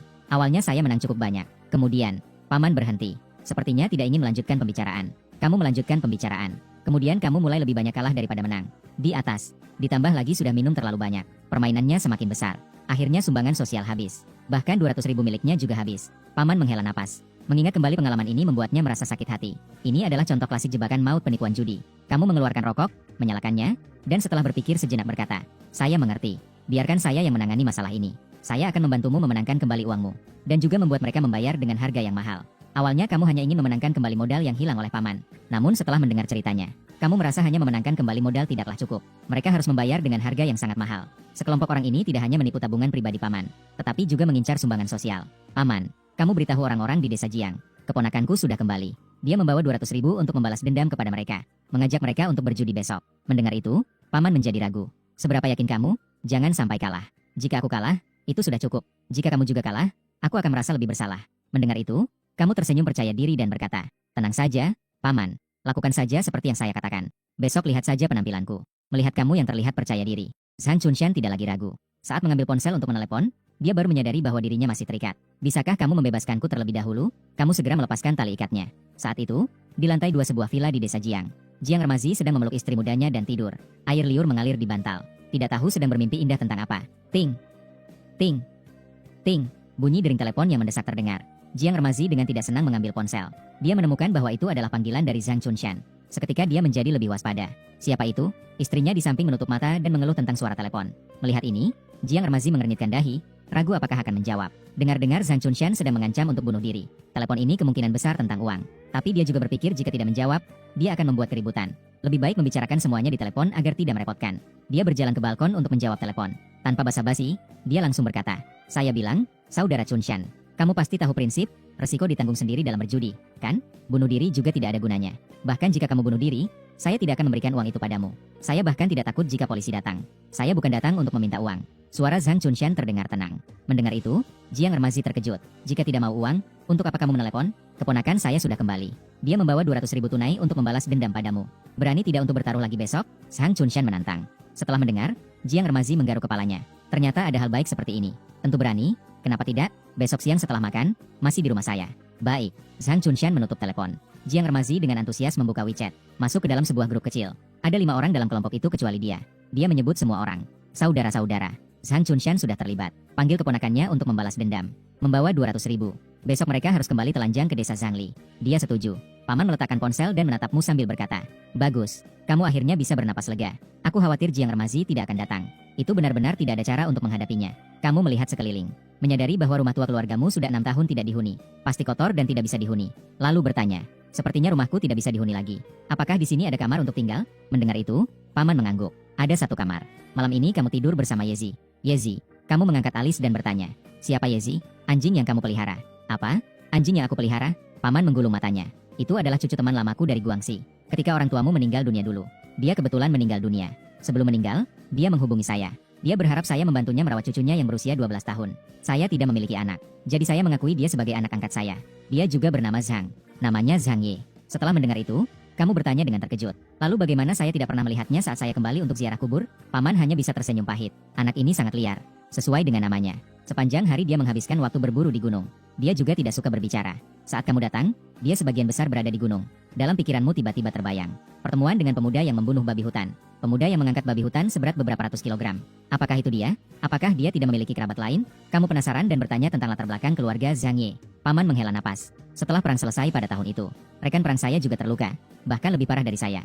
Sulit untuk berjalan. Kondisi keluarganya juga tidak baik. Setelah pasangan itu tinggal di gunung dan melahirkan Zhang Ye. Mereka pergi berjuang tetapi tidak ada kabar. Ketika saya bertemu mereka lagi, mereka sudah dimasukkan ke dalam kota abu. Mereka bekerja sebagai pelayan di kapal. Saat berlayar, mereka terjebak dalam badai dan tersapu oleh ombak. Diperlukan 4 hari untuk menemukannya. Anak ini juga bisa dibilang malang. Sejak lahir, ia belum pernah bertemu orang tuanya. Kakeknya juga penyandang disabilitas." Paman terdiam sejenak sebelum melanjutkan. Dia sangat mengerti. Sejak usia 6 atau 7 tahun, ia sudah mulai berburu untuk mencari nafkah. Mendengar itu, kamu mengangguk berat. Dalam hati, kamu semakin menghormati Zhang Ye. Apakah dia bersekolah? Tidak mungkin dia terus hidup liar. Saat itu, terdengar suara dari luar pintu. Seorang pemuda masuk sambil mengangkat babi hutan. "Nah, setiap hari melakukan ini." Paman menunjuk pemuda itu dan berkata, "Melihat orang itu, matamu berbinar. Ternyata dia adalah pemuda Zhang Ye yang kamu temui di jalan." Zhang Ye melirikmu. Tidak berhenti lama. Dia diam-diam mengangkat babi hutan dan berjalan menuju dapur. "Letakkan barang-barang itu dengan baik." Paman berkata padanya. Zhang Ye menjawab dengan suara, "Oh." Masuk ke dapur dan meletakkan babi hutan di lantai. Melepas busur panjang dan kantong panah, lalu menggantungnya di dinding. Kembali ke ruang utama. "Ini adalah yang sering saya sebutkan padamu. Anak dari paman kedua kamu, Zhang Huailuo. Panggil dia kakak." Paman berkata kepada Zhang Ye. Zhang Ye memandangmu sejenak dan memanggilmu dengan menunduk. Tapi, inilah Zhang Ye. Saat ini kamu mengamati Zhang Ye. Dengan rambut panjang sebahu dan kulit gelap. Dengan wajah yang tegas. Dengan aura dingin dan mata yang cerah. Siapapun yang melihatnya pasti merasa dia istimewa. Hanya saja penampilannya terlihat sedikit acak-acakan. Jika dia merapikan diri, dia bisa langsung debut. Kita sudah bertemu. Kamu berkata sambil tersenyum. Ah, sudah pernah bertemu. Paman dan Zhang Ye terkejut. Ketika kamu membunuh babi hutan di jalan. Aku duduk di dalam mobil melihatmu. Ternyata itu adalah pertemuan yang seperti itu. Zhang Ye tiba-tiba menyadari. Mendengar itu, Paman tertawa. Sepertinya kalian berdua cukup cocok. Zhang Ye mengangguk dan bertanya padamu. Tidak ada hal lain hari ini, kan? Jika tidak ada, saya akan pergi mandi. Kalian melihat dia yang dingin juga tidak banyak bicara. Paman melambaikan tangan dan berkata, pergilah. Zhang Ye berbalik dan berjalan menuju kamar mandi. Tapi Paman tiba-tiba teringat sesuatu dan berkata, nakal sekali. Kenapa kamu tidak muncul untuk menghentikanku saat aku mengancam bunuh diri? Jika benar-benar ingin mati, tidak ada yang bisa menghentikannya. Zhang Ye berhenti sejenak. Dia sedikit memiringkan kepala dan berkata dengan dingin, jika kamu benar-benar mati, mereka juga tidak akan bisa hidup. Mendengar itu, Paman berkata, nakal sekali, hanya bicara omong kosong. Tapi senyumnya tidak bisa ditahan. Zhang Ye segera masuk ke kamar mandi. Suara aliran air terdengar. Kamu mengalihkan pandangan dan berkata kepada Paman, dia adalah pemuda yang baik. Kamu sangat menyukai sifat Zhang Ye yang dingin namun liar. Liar tetapi tetap tulus. Paman tersenyum bahagia. Dia berkata tidak ada penyesalan memiliki anak angkat seperti ini. Kamu dan Paman melanjutkan obrolan. Topik beralih dari generasi kakek ke generasi orang tua. Kemudian membahas keadaan di desa. Obrolan berakhir sekitar pukul 2 atau 3 pagi. Kamu cepat-cepat mandi sebentar. Sampai di kamar Zhang Ye untuk beristirahat. Zhang Ye saat ini belum tidur. Dia sedang duduk di tempat tidur membaca buku. Kamu memperhatikan judul bukunya. Ternyata itu adalah Zizi Tongjian. Kamu bahkan membaca buku ini. Kamu dengan penuh minat duduk di tepi tempat tidur dan bertanya. Zhang Ye hanya mengangguk tanpa berkata apa-apa. Kamu bertanya lagi. Jika berkelahi, kamu bisa melawan berapa orang? Zhang Ye berpikir sejenak dan menjawab. Tidak tahu. Tapi yang paling banyak pernah saya lawan adalah 15 orang. Ketika saya sedang belajar di kota, pemimpin kelas sebelah tidak suka padanya. Memanggil 15 orang untuk menghalanginya. Akibatnya, 15 orang itu selalu menghindar saat bertemu dengannya. Dia menang. Kamu bertanya dengan penasaran. Mendengar itu, Zhang Ye mengangguk. Besok kamu pergi ke desa Jiang bersama saya dan Paman. Kamu langsung berkata. Zhang Ye tidak mengerti apa yang ingin kalian lakukan. Pergi ke desa Jiang untuk apa? Membalas dendam. Kamu menjawab singkat dengan 2 kata. Kemudian tidur hingga jam 10 pagi. Kamu bangun dan mencuci muka dengan cepat. Naik sepeda motor listrik Paman menuju kota Shigang. Mengambil 200.000 tunai di ban pos. Sekarang penarikan tunai dalam jumlah besar cukup merepotkan. Setelah setengah jam baru bisa mendapatkan uangnya. Ban dengan baik hati memberikan sebuah tas kain. Kamu membawa tas itu ke pasar untuk membeli 3 jenis makanan yang dibumbui. Seekor bebek panggang, 2 kilogram tahu sutra, dan 1 kilogram usus babi. Saat kembali ke rumah Paman, Paman sudah menyiapkan makanan. Melihat kamu tidak hanya membawa pulang uang tunai tetapi juga membawa makanan yang dibumbui, dia tersenyum dan berkata, sudah memasak begitu banyak makanan, masih membeli makanan yang dibumbui? Makin banyak makanan, minum alkohol baru terasa menyenangkan. Pulau 1, kamu tersenyum sambil meletakkan makanan yang dibumbui di meja makan. Zhang Ye membantu membukanya. Paman menjawab bahwa ada alkohol. Dan mengambil 4 botol bir dari lemari es. Minum alkohol tidak akan mempengaruhi penampilanmu, kan? Paman bertanya dengan khawatir. Tidak mempengaruhi. Kamu melambaikan tangan. Itu bagus. Paman merasa lega dan membuka botol bir. Menuangkan segelas untukmu. Dan menuangkan untuk dirinya sendiri dan Zhang Ye. 3 orang paman dan keponakan bersulang dan meminum habis. Segar sekali. Paman tertawa terbahak-bahak. Jelas sekali suasana hatinya baik. Kamu tuangkan lagi segelas untuk dirimu sendiri. Mengambil sepotong daging tumis cabai yang dibuat Paman, ia mengunyah dan berkata, Paman, nanti panggil kepala desa dan orang-orang terhormat di desa. Untuk pergi bersama kami menemui orang-orang dari desa Jiang. Kenapa? Paman bertanya dengan bingung. Takut mereka tidak mengakui jika kalah. Panggil lebih banyak orang, mereka tidak mau mengakui juga harus mengakui. Kamu menjelaskan langsung. Kamu begitu percaya diri. Paman terkejut dan tidak mengerti dari mana kamu mendapatkan kepercayaan diri itu. Kamu menepuk kantong dan berkata, tanpa kepercayaan diri ini, saya juga tidak akan mengambil uang tunai sebanyak ini. Baiklah, tunggu sampai selesai makan, saya akan memanggil Liu Zi. Paman setuju. 1 jam kemudian, ketiga orang itu sudah kenyang dan puas. Paman menelepon kepala desa dan Meng Zi. Kepala desa Zhang Liu, julukan Liu Zi. Meng Zi Zhang Meng. Dia adalah veteran yang pensiun setelah 10 tahun. Setelah pensiun, kembali ke desa untuk bertani dan memelihara sapi dan domba. Di seluruh desa, namanya terkenal. Kepala desa dan Meng Zi mendengar bahwa kamu membawa 200.000 tunai. Mencoba untuk memenangkan kembali uang itu. Bersepeda motor listrik dengan cepat. Kepala desa masuk ke halaman dan berteriak. Apakah kalian gila? Sudah kalah 350.000 dan masih membawa 200.000 untuk berjudi. Benarkah tidak tahu bagaimana uang bisa habis? Kepala desa sama sekali tidak mendukungmu untuk memenangkan kembali uang melalui perjudian. Satu hal adalah sulit untuk memenangkan kembali. Yang lainnya adalah perjudian itu ilegal. Sebagai kepala desa, dia tidak bisa melanggar hukum. Dia tidak bisa membantah saat mendengar kata-kata kepala desa. Sebaliknya, dia menggaruk kepalanya dan berkata, saya juga merasa begitu. Tapi keponakan besar bersikeras. Ini konyol. Kepala desa melotot dan berbalik kepadamu untuk menasihati. Luo, kamu adalah polisi. Bagaimana bisa kamu berjudi? Meng Zi juga ikut menasihati. Iya, sesuai disiplin, kamu tidak boleh berjudi. Ini adalah pelanggaran disiplin. Uang sudah kalah, terimalah kenyataan. Hidup dengan baik. Jangan berpikir untuk memenangkan kembali. Hanya akan semakin terjerat. Mendengar itu, kamu hanya bertanya kembali. Sudah selesai berbicara? Jika sudah selesai, ayo pergi. Kepala desa dan Meng Zi saling memandang. Mereka semua tidak bisa berbuat apa-apa. Mengetahui bahwa menentang juga tidak ada gunanya. Beberapa orang menaiki sepeda motor listrik. Dengan semangat, mereka menuju desa Jiang. Desa Jiang adalah desa sebelah. Sekitar 5 atau 6 kilometer, berkendara sepeda motor listrik selama 10 menit. Setelah perjalanan selama beberapa belas menit, kalian tiba di depan villa Jiang Ermazi. Jiang Ermazi dan 4 saudaranya baru saja selesai makan siang. Duduk di bawah atap rumah, merokok dan mengobrol. Melihat orang datang ke halaman depan, dia berdiri dan berjalan menuju pintu halaman. Bersandar di tiang pintu sambil menghisap rokok. Dengan ekspresi dan nada yang menantang. Sudah datang begitu banyak orangnya. Mereka semua datang untuk membalas dendam untuk saudara Chunshan. Terlihat kamu turun dari mobil sambil membawa tas uang. Hanya saya seorang. Mereka hanya menonton. Jiang Ermazi mengamati kamu dengan seksama. Lalu melihat warna merah di tas kain. Matanya melotot. Judi boleh, tapi kita harus sepakat. Resiko ditanggung sendiri dalam berjudi. Tidak boleh melapor ke polisi. Juga tidak boleh. Dia melirik paman dan kembali menatapmu sambil berkata. Juga tidak boleh mengancam bunuh diri. Baik, kamu menjawab dengan tegas. Setelah mendengar, Jiang Ermazi segera berbalik dan berteriak. Saudara-saudara, ayo ke meja. Dengan julukan Tiezi, Hutu, dan Hong Mao. 4 saudara yang disebut ayam bersorak gembira. Masing-masing sangat bersemangat. Bagi mereka, ini bukan judi. Ini adalah cara untuk menghasilkan uang tanpa risiko. Keponakan besar, yakin kamu punya kepercayaan diri? Paman tampak ragu di saat-saat terakhir. Dia bertanya lagi apakah kamu yakin. Dia masih berpikir bahwa dia bisa kembali sekarang. Mendengar itu, kamu menjawab dengan tenang. Lakukan saja. Lalu melangkah mengikuti Jiang Ermazi masuk ke dalam ruangan. Paman, Zhang Ye, kepala desa, dan Mengzi mengikuti dengan serentak. Dengan cepat, Jiang Ermazi dan 4 saudaranya ditambah kalian 5 orang. Total 10 orang tiba di ruang permainan di lantai 1 villa. Di dalam ruangan ini terdapat sebuah meja heksagonal dan 2 mesin mahjong. Jiang Ermazi duduk terlebih dahulu di samping meja heksagonal. Kemudian dia mengundangmu. Adik kecil, silakan duduk. Jangan sungkan. Kamu menyerahkan kantong uangmu kepada Dacongrong yang duduk dengan tenang. Saudara-saudara Jiang Ermazi juga duduk satu persatu. Kita main kartu apa? Jiang Ermazi mengambil satu set kartu baru dari laci. Sambil membuka kartu, dia bertanya padamu. Kamu menyilangkan kaki, menyalakan sebatang rokok dan menghembuskan asap. Kamu mengikuti kehendak Tuan. Kalau begitu, kita main jenis permainan kartu 3 kartu. 100 sebagai taruhan dasar. Setelah Jiang Ermazi selesai berbicara, dia melemparkan 100 yuan sebagai taruhan dasar. Kamu dan yang lainnya juga mengikuti dengan taruhan dasar. Kemudian dia membalikan satu kartu A. Saya dulu. Jiang Ermazi mulai membagikan kartu. Tekniknya sangat mahir. Dalam waktu kurang dari 5 detik, dia membagikan kartu kepada 6 pemain. Dia melemparkan 300 yuan.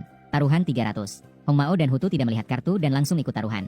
Giliranmu untuk berbicara. Kamu langsung mengambil kantong uang tunai dari tangan paman. Mengeluarkan 10.000 tunai dan meletakkannya di meja dengan percaya diri. 10.000. Jiang Ermazi dan saudara-saudaranya terkejut. Huang Mao tidak bisa menahan diri untuk berkata. Di ronde pertama sudah bermain sebesar ini. Kamu tersenyum dingin. Aku membawa 200.000 untuk membalas dendam. Bukan untuk menghabiskan waktu dengan kalian. Ikuti saja. Jika tidak mau ikut, lempar saja kartu. Paman dan yang lainnya saling memandang. Semua terpesona oleh keberanianmu. Sementara itu, 5 orang Jiang Ermazi merasakan sedikit tekanan. Menganggap kamu tidak mudah dihadapi. Saat ini, pemain berikutnya adalah Tiezi. Seorang pria berusia 40-an dengan poni rata. Dia melirik Jiang Ermazi. Setelah menerima isyarat, dia mengambil kartu dan melihatnya. Merasa kartunya cukup bagus. Melihat lagi ke arah Jiang Ermazi. Setelah mendapatkan sinyal tertentu, dia mengambil 20.000 tunai dari laci dan melemparkannya sambil berteriak. Ikuti. Dalam hati, kamu mengucapkan untuk menggunakan satu putaran penglihatan. Suara notifikasi sistem terdengar. Kartu 6 orang di meja judi terbuka tanpa reservasi di depanmu. Kartu Tiezai. Sekop 8, Wajik 8, hati merah. Kartu Jitou. Sekop K, hati merah A, Wajik J. Kartu Jiang Ermazi. Wajik A, hati merah 3, hati merah 5. Kartu Hong Mao. Sekop 5, Sekop A, Sekop 10. Kartu bingung. Sekop 7, Sekop 6, Sekop 4. Kartu kamu. Hati merah 2, hati merah 8, Wajik 7.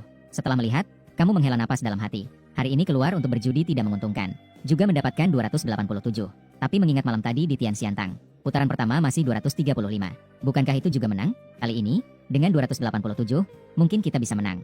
Di antara 5 orang Jiang Ermazi, Jito mengambil kartu dan melihatnya. Melihat kartu di tangannya adalah H besar. Dengan tegas membuang kartu.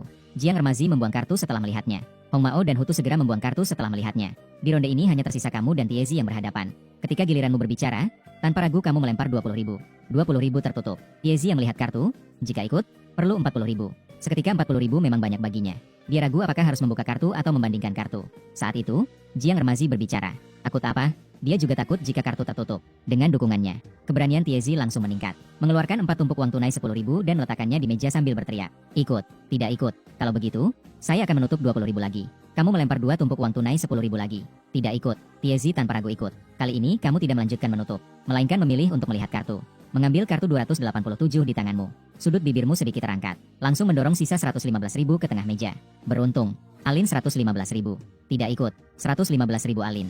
Melihat itu, Tiezi tertegun. Terlalu tegang hingga bibirnya pucat. Jiang Ermazi dan yang lainnya juga tertegun. Tidak tahu harus berbuat apa. Melakukan atau tidak. Tiezi bertanya kepada Jiang Ermazi. Jiang Ermazi mengambil kartunya dan melihat. Itu adalah sepasang 8. Alisnya berkerut seperti huruf. Dalam hati mulai ragu. Dia ingin ikut tetapi merasa sepasang delapan ini tidak cukup besar. 115.000 untuk bertaruh sepasang delapan ini. Terlalu berisiko. Sudahlah, buang kartu. Jiang Remazi akhirnya tidak berani menggunakan 115.000 untuk mengikuti sepasang delapan dan menang 3. Kartu itu dibuang oleh Tiezi yang menggantikannya. Beberapa orang menghela napas lega secara bersamaan. Melihat Jiang Remazi membuang kartu. Kamu buka 278 yang ada di tanganmu. 5 orang Jiang Remazi terkejut. Wah, terkejut sekali. Tiezi penuh penyesalan. Seandainya tahu, tidak seharusnya mengandalkan. Jiang Remazi juga menyesal telah membuang kartu. 3 orang lainnya lebih menyesal tidak mencegah. Sekarang kalah 200.000 dalam satu ronde. Bahkan harus menambah 10.000. Satu taruhan 100.000. Sial. 5 orang ini saat ini merasa sakit hati. Adik kecil ini punya kemampuan. 278 saja berani Alin. Sangat mengesankan. Jiang Remazi mengacungkan jempol padamu. Meskipun itu pujian, tapi nada suaranya masih mengandung sedikit kemarahan. Kamu hanya tersenyum dan tidak berkata apa-apa. Menggeser semua uang merah di meja kepelukannya. Di ronde pertama menang 100.000. Hati-hati saat turun. Jiang Remazi menambahkan dengan nada peringatan. Mengumpulkan kartu dan mengocoknya, semua orang mulai bertaruh. Setelah taruhan dasar selesai, Jiang Remazi mulai membagikan kartu untuk ronde kedua. Ronde sebelumnya kamu yang menang. Jadi yang berbicara adalah pemain berikutnya, Tiezi. Dia memilih untuk Alin 100 sebagai awal. Kemudian beberapa orang di meja juga ikut Alin 100. Alin 10.000. Ketika giliranmu, langsung mengangkat chip ke 10.000. Melihat kamu mengangkat chip begitu tinggi lagi, Jiang Remazi tampak sangat tidak senang. Tapi dia tidak mengatakan apa-apa. Lagi pula tidak ada batasan untuk taruhan ini. Sekarang jika tidak membiarkanmu bertaruh, dia akan membawa reputasi buruk yang tidak bisa dia tanggung.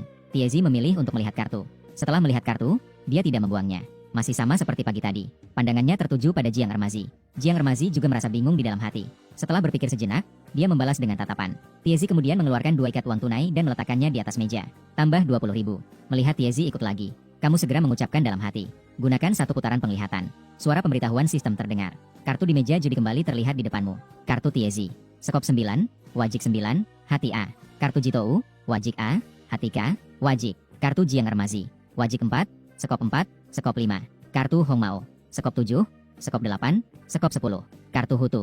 Hati 10, skop 5, wajik. Kartu kamu, hati 6, skop 9, wajik 10.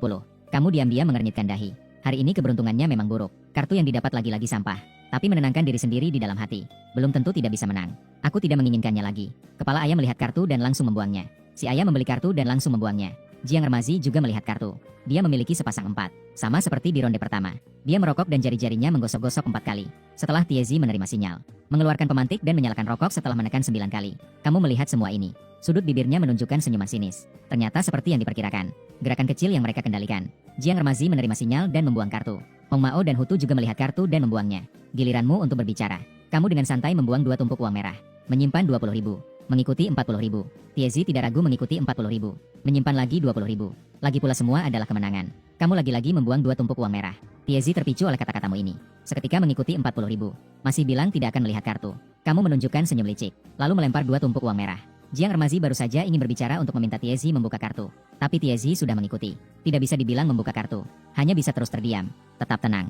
Melihat itu, Jiang Remazi memperingatkan. Dia menyadari bahwa Tiezi sudah terjebak. Tiezi saat ini wajahnya merah padam. Sementara kamu dengan tenang melihat kartu. 3 atau 4 detik kemudian meletakkan kartu dan berkata sambil tersenyum. Kali ini lihat apakah kamu berani mengikuti. Menggulung sisa 230.000 ke atas meja. 333.000. Tidak membuka. Melihat itu, wajah Tiezi berubah drastis. Tekanan sangat besar. Pria yang kebingungan di samping menggertakkan giginya dan berkata, mengapa takut untuk mengikuti dia? Kemarin menang 350.000. Paling tidak anggap saja kemarin tidak menang. Lebih hati-hati sedikit. Rambut merah ragu-ragu. Jitou berteriak keras. Kenapa takut untuk membuka? Dia hanya menakut-nakuti. Tiezi melihat ke arah Jiang Remazi. Jiang Remazi juga ingin meminta Tiezi untuk membuka.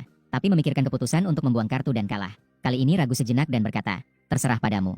Tiezi dengan tegang melempar kartu dan berkata penuh percaya diri. Dia tidak mungkin bisa menipu lagi. Kali ini dia pasti memiliki kartu besar. Jika sudah masuk, pasti berakhir. Mendengar itu, kamu tertawa terbahak-bahak. Buka kartunya. Memang sangat besar. 6.910. Setelah melihat kartu, Jiang Remazi, Tiezi, dan yang lainnya tertegun. Tidak bisa bereaksi lama. Bingung dan marah sambil mengumpat. Aku benar-benar TMD menyerah. Kau benar-benar bodoh. Kenapa takut jika tidak membuka kartu? Kau benar-benar bodoh. Aku dibuat marah olehmu. Ayam jantan juga mengumpat. Hongmao dan Jiang Remazi terlihat muram. Dibandingkan dengan mereka, beberapa orang semakin tertawa ceria. Dalam 2 putaran, menang 240.000. Dengan kecepatan ini, 350.000 akan kembali. Luozi hebat. Arlote simbol merek dagang terdaftar. Kepala desa dan Mengzi dalam hati mengagumi. Luo luar biasa. Sangye bersorak dalam hati. Kamu simpan uang di meja dengan baik. Menang 140.000. Lanjutkan. Jiang Remazi menarik napas dalam-dalam. Tidak ada mood untuk berbicara. Diam-diam mengocok kartu dan memulai ronde ketiga. Keempat saudara juga diam. Tetap saja, Tiezai yang berbicara. Tiezai sekarang tidak ada niat untuk berjudi, hanya ingin melihat kartu dan membuangnya. Tapi sialnya, begitu kartu dibuka, ternyata kartu bunga A, kartu bunga K, kartu bunga J untuk emas. Dan itu adalah HKJ terbesar dari A emas. Tiezai tiba-tiba merasa ada kesempatan untuk bangkit. Dia menghisap rokok terakhirnya dengan kuat dan menghembuskannya, sambil berusaha keras menahan kegembiraan di dalam hati. Tambah 100. Tiezai mengeluarkan selembar uang merah dan meletakkannya di atas meja. Dia juga mengambil sebatang rokok dari kotak rokok, mengetuk meja sekali dan menjepitnya di mulut. Pemain di bawahnya, Jitou, melihat sinyal ini. Dengan cepat melihat kartu dan kemudian membuangnya. Jiang Ermazi, Hong Mao, dan Hutu juga melihat kartu dan membuangnya. 4 keluarga kembali bermain-main. Melihat situasi ini, kamu tanpa ragu menggunakan penglihatan khusus lagi. Menggunakan satu putaran penglihatan khusus. Suara notifikasi sistem terdengar di kepalamu. Ding dong. Menghabiskan satu putaran penglihatan khusus. Hari ini tersisa 0 putaran penglihatan khusus. Akan diperbarui kembali pada tengah malam. Sebelum kartu terlihat, kamu berpikir jika kartu ini tidak lebih baik dari milik Ties, maka lebih baik dibuang saja dan tidak lagi menakut-nakuti. Tapi ketika kartu terlihat, kamu tidak bisa menahan tawa. Kartu Ties adalah AKJ jenis kartu 3 kartu. Dan kartu kamu lebih besar dari AKJ jenis kartu 3 kartu. Itu adalah A23 straight flush. Tidak terlalu besar dan tidak terlalu kecil. Pas sekali lebih besar dari Ties. Kali ini dia tidak akan mundur. Tuhan benar-benar membantuku. Dalam hati merasa sangat senang. Tambah 100, kamu juga bisa ikut. Aku bertaruh 20.000. Kamu menyalakan sebatang rokok. Dengan santai melemparkan 2 tumpuk uang merah. Aku ikut. Ties melemparkan 4 tumpuk uang merah. Dalam hati berpikir kali ini akan bertarung sampai akhir. Tidak akan mundur lagi. Bertaruh 30.000. Kamu melemparkan 3 tumpuk uang merah. Aku bersamamu. Tiezi terus mengikuti. Tapi uang tunai di tanganku sudah habis. Terpaksa meminta bantuan Jiang Ermazi dan saudara-saudara lainnya. Mereka masing-masing mengeluarkan sekitar 3 hingga 400.000 uang tunai. Kamu terus menambah. Tambah lagi 50.000. Ikuti 100.000. Kamu sudah pasti kalah kali ini. Jiang Ermazi dengan tidak senang sengaja batuk 2 kali ingin memarahi. Merasa kartu Tiezi bagus bisa bertahan sedikit. Kamu berpura-pura tegang mengambil kartu, cepat melihat dan meletakkannya kembali. Aku masih punya 300.000. Semua taruhan. Kamu mendorong sisa 300.000 uang tunai ke tengah meja. Dengan semangat yang penuh, kamu berkata, taruhan 300.000. Melihat itu, hati Tiezi kacau balau. Tapi tidak berani mundur. Keangkuhan seorang penjudi membuatnya memutuskan untuk melanjutkan. Ikuti 300.000. Tidak buka. Kamu tersenyum dingin. 500.000 tidak buka. Sambil menunjukkan saldo ban di ponsel. Menampilkan latar belakang 1.370.000. 5 orang Jiang Ermazi juga terkejut olehmu. Ekspresi wajahnya kaku. Mungkin dia sedang menipu kita lagi. Hati Tiezi terasa kacau. Sialan, jangan ragu lagi. Jiang Ermazi dengan keras memukul meja. Tiezi mendengarkan kata-katanya dengan gigi yang berdecit. Dengan 500.000. Tidak dibuka. Sesuaikan dengan taruhanmu. Tapi kamu mempertanyakan. Apa yang kamu bawa untuk bertaruh? Tunjukkan uang atau saldo kartu bankmu. Jiang Ermazi segera meninggalkan ruang permainan. Tak lama kemudian kembali dengan 2 ikatan uang tunai. Setiap ikatan 250.000, total 500.000. Dia melemparkan uang ke meja dan berkata, cukupkan. 800.000 tidak dibuka. Tambahkan lagi. Seluruh ruang permainan sunyi senyap. Penambahan ini membuat semua orang merasa tegang. 5 orang Jiang Ermazi yang awalnya angkuh wajahnya berubah pucat. Akhirnya Jiang Ermazi bertaruh dengan mata merah. Mengeluarkan kunci mobil Mercedes E350. Mobil ini dibeli saat tahun baru, dihitung 500.000. Hutu juga mengeluarkan sekumpulan kunci mobil BMW seri 5. Kondisi mobil bekas sangat baik, bernilai 300.000. Total 800.000 untuk taruhan. Tiezi segera membalikan kartu, menunjukkan Aki Jinhua. Beberapa orang paman terlihat tegang saat ini. Dalam hati berpikir kali ini pasti kalah. Melihat itu, kamu tersenyum, mengangkat kartu dan berkata dengan santai, sayang sekali, aku lebih unggul darimu. Menampilkan A23 flush. Jiang Ermazi dan Hutu langsung pingsan. 3 orang lainnya ternganga. Dan kamu bangkit dengan tenang. Menyimpan ponsel, menyalakan rokok dan berkata dengan sinis, kalian melakukan penipuan. Selalu membuat orang lain mengalami kerugian besar. Hari ini, aku akan membuat kalian merasakan apa itu kerugian besar. Setelah mengatakannya, kamu berbalik dan melangkah pergi. Sambil membelakangi paman-paman, kamu menjentikan jari, mengambil uang dan kunci mobil. Keempat paman tidak bisa bereaksi selama setengah hari. Tidak percaya bahwa kamu yang menang kali ini. A23 straight flush mengalahkan AKJ, kartu tertinggi. 3 permainan judi ini lebih menarik daripada menonton. Film God of Gamblers yang dibintangi Chow Yun-fat masih seru. Setelah keempat orang itu kembali sadar dari keterkejutan, mereka segera mengambil uang tunai di atas meja, mengemas kunci mobil BMW dan Mercedes ke dalam tas kain. Seluruh tas kain terisi penuh. Ada 1,62 juta uang tunai. Meskipun berat, Zhang Ye bisa mengangkatnya sendirian. Ketika keempat orang itu keluar dari ruang permainan dan bertemu denganmu, paman berkata dengan bersemangat, Luozi, kamu benar-benar luar biasa. 3 tangan. Bagaimana kamu melakukannya? Dia hampir tidak percaya. Dia sendiri kalah selama 1 sore dan semalam hanya untuk kalah 350.000. Dan kamu hanya butuh kurang dari setengah jam untuk menang kembali. Bahkan menang lebih 1 juta dan 2 mobil mewah. Mengzi mengacungkan jempol. Alo benar-benar bisa. Keren. Kepala desa dan Zhang Ye justru terdiam. Mereka tidak bisa menemukan kata-kata untuk menggambarkan dirimu saat ini. Mendengar itu, kamu tersenyum dan berkata, judi adalah tentang siapa yang memiliki mental yang kuat. Orang-orang ini tidak berani mengikuti saya di tangan pertama. Saya sudah tahu betapa lemahnya mental mereka. Bermain dengan kalian. Mereka memiliki kemampuan, tapi tidak bisa melawan saya. Kamu berpura-pura bijaksana dan berkata, sebenarnya tidak salah juga. Judi adalah tentang pertempuran psikologis. Dan kekuatan psikologis berasal dari kepercayaan diri. Siapa yang memiliki kepercayaan diri yang kuat, maka psikologinya juga kuat. Mudah untuk mengendalikan situasi. Kelompok Jiang Ermazi ini Jika itu adalah taruhan kecil beberapa ribu, mereka akan sangat percaya diri, karena mereka mampu menanggung kerugian. Tapi jika bertaruh puluhan ribu atau lebih, kepercayaan diri mereka akan sedikit kurang, tidak mampu menanggung kerugian. Kamu memanfaatkan hal ini, menaikkan taruhan sehingga mereka tidak berani ikut, akhirnya mengendalikan mereka. Paman berteriak dengan semangat sambil memukul pahanya. Sangat mendebarkan. Setelah mendengarnya, kamu tersenyum dan menjawab, memang mendebarkan. Di 2 ronde sebelumnya, kamu telah menakuti pasangan mereka dengan kartu kecil. Meskipun kamu tampak tenang di permukaan, tapi sebenarnya di dalam hati kamu sangat cemas. Jika mereka ikut atau membuka kartu, hasilnya akan sangat buruk. Kamu mengambil dari kantong yang dipegang Zhang Yi, mengeluarkan kunci mobil Mercedes dan BMW. Dia berkata kepada semua orang, siapa yang tahu di mana BMW ini? Bawa kembali ke desa. Di samping, Mengzi segera berkata setelah mendengar, mobil bingung pasti ada di rumahnya. Aku tahu. Kamu serahkan kunci BMW kepada Mengzi. Dia sendiri menekan kunci mobil Mercedes. Mercedes-Benz baru di samping halaman. E350 berbunyi sejenak. Senyummu di wajahmu tidak bisa disembunyikan. Hasil kali ini benar-benar besar. Saya akan pergi ke desa lebih dulu.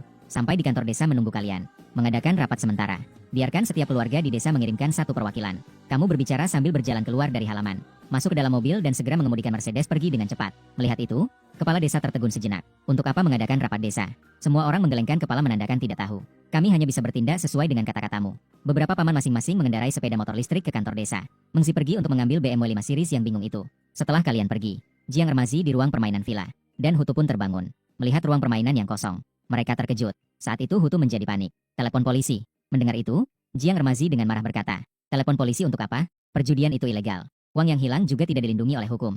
Selain bisa menahannya selama 2 hari, apalagi yang bisa dilakukan? Dan ini di rumahku. Mereka adalah pelanggaran perjudian. Saya adalah pelanggaran membuka kasino. Apakah kamu ingin mengirimku ke dalam? Hutu setelah mendengar itu tidak berani berbicara lagi. Begitu memikirkan bahwa tidak hanya kehilangan uang tetapi juga kehilangan mobil.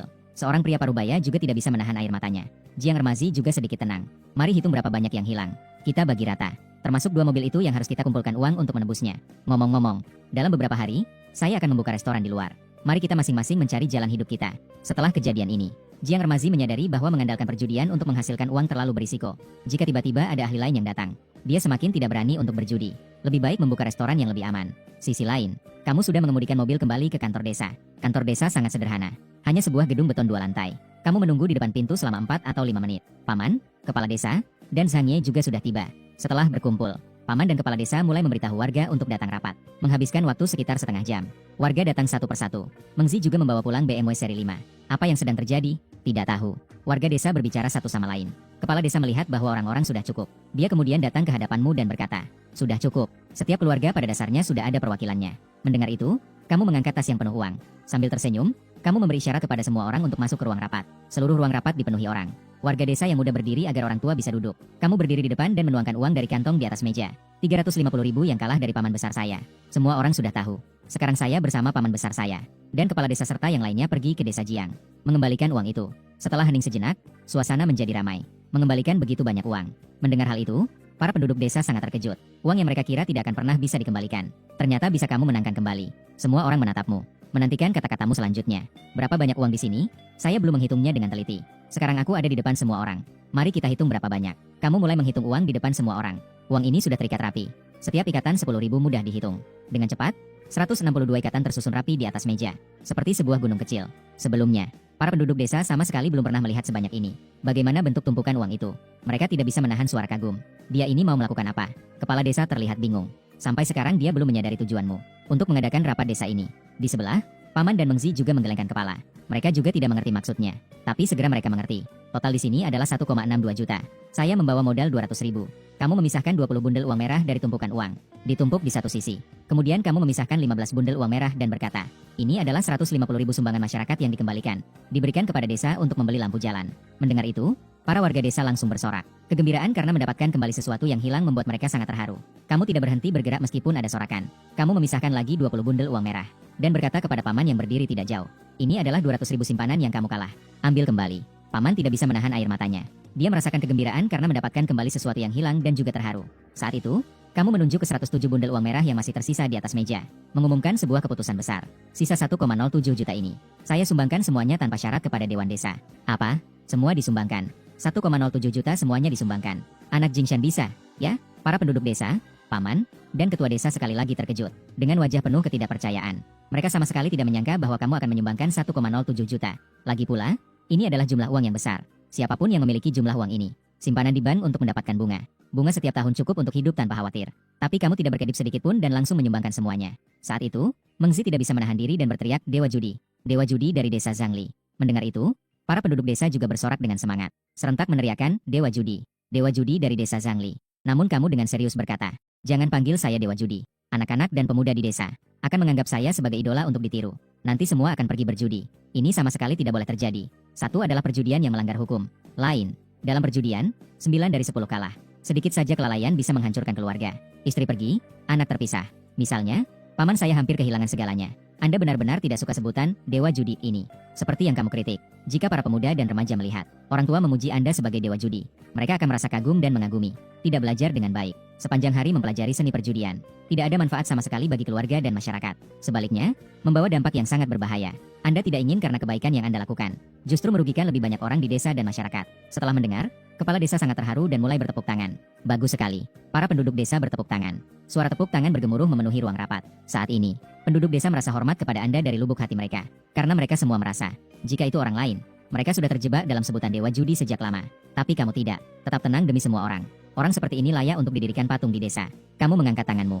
Suasana langsung menjadi tenang. Semua orang fokus mendengarkanmu berbicara. Aku kembali tadi malam larut malam. Di perjalanan pulang, aku menyadari sudah lebih dari jam 11. Siswa-siswa di desa kami belum pulang.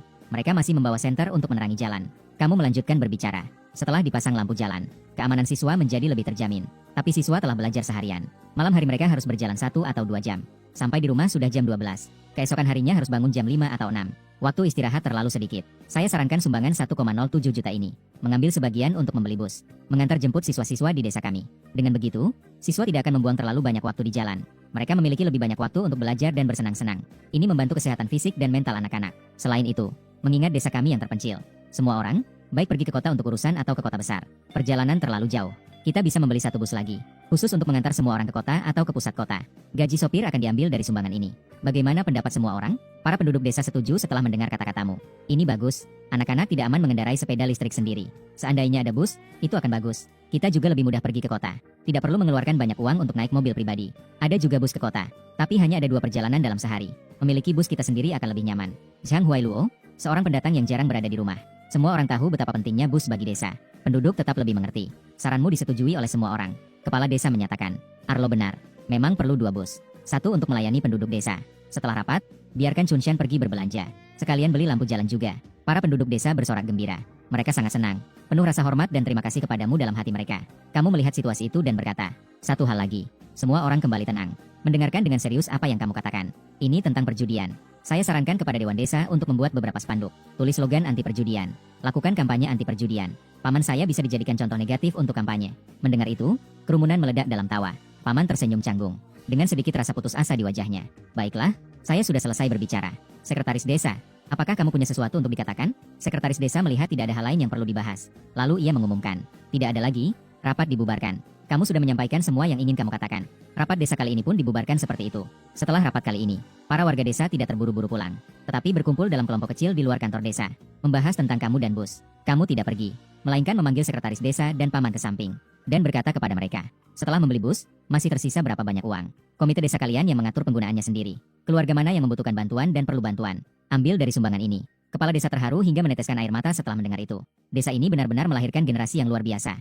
Aku baru saja lupa. Tidak sempat mengucapkan terima kasih padamu di depan semua orang. Terima kasih untuk apa? Luozi adalah orang kita dari desa Zhangli. Paman berkata sambil tersenyum. Kamu mengangguk sebagai tanda setuju. Paman saya benar. Saya adalah orang desa Zhangli. Tidak peduli bagaimana masa depan atau kemana saya pergi. Saya berasal dari desa Zhangli. Ini adalah satu-satunya kampung halaman saya. Saya seharusnya melakukan sesuatu untuk kampung halaman saya. Mendengar kata-kata ini, kepala desa semakin terharu. Tidak bisa berkata-kata. Paman di samping bertanya, kapan kamu pergi? Akan pergi sebentar lagi. Kamu menjawab, kamu tahu? Karena uang paman sudah kembali. Sumbangan juga sudah diterima. Saatnya untuk kembali. Kamu mulai merindukan istri dan putrimu. Sudah pergi begitu cepat. Tidak tinggal beberapa hari lagi. Bagaimanapun juga, datanglah ke rumah saya untuk makan sebelum pergi. Kepala desa dengan cepat mengundangmu. Mendengar itu, kamu melambaikan tangan menolak. Lupakan saja, lain kali. Paman juga tidak ingin kamu pergi begitu cepat. Dia berusaha sekuat tenaga untuk menahanmu. Bagaimana kalau kamu makan malam dulu baru pulang? Sangat licin. Kamu datang ke rumah saya untuk makan malam. Ajak juga Mengzi. Kepala desa segera menjawab. Bisa, bisa. Kamu tidak menolak lagi dan hanya bisa setuju. Baiklah, setelah makan malam baru pergi. Saat itu, telepon paman berbunyi. Dia mengeluarkan ponsel dan melihat tampilan panggilan masuk. Wajahnya menjadi aneh. Telepon dari Jiang Ermazi. Dia berkata kepada kamu dan kepala desa, angkat, lihat apa yang mereka inginkan. Paman mengangkat telepon. Setelah mendengar maksud panggilan dari Jiang Ermazi, dia menutup mikrofon dan melihat ke arahmu. Jiang Ermazi ingin menebus mobilnya. Bisa, asalkan uangnya sesuai. Kamu tidak keberatan Jiang Ermazi menebus mobil. Karena dibandingkan mobil, kamu lebih ingin uang. Hak milik mobil itu bukan milikmu sendiri. Namun uang yang diterima itu nyata adanya. Mendapatkan sikapmu, Paman segera berkata di telepon. Ayo kalian datang ke sini. Bawa uangnya. Setelah mengatakannya, dia menutup telepon. Sekitar 10 menit kemudian, Jiang Ermazi dan Hutu berangkat. Mereka tiba di kantor desa dengan sepeda motor listrik. Setelah bertemu dengan kalian, mereka tidak mengucapkan kata-kata yang tidak perlu. Jiang Ermazi meminta nomor rekening bankmu. Kemudian dia mentransfer uang ke rekeningmu melalui mobile banking. Tepat 800.000, tidak kurang 1 sen. Setelah menerima uang, kamu mengembalikan kunci mobil Mercedes dan BMW kepada Jiang Ermazi dan Hutu.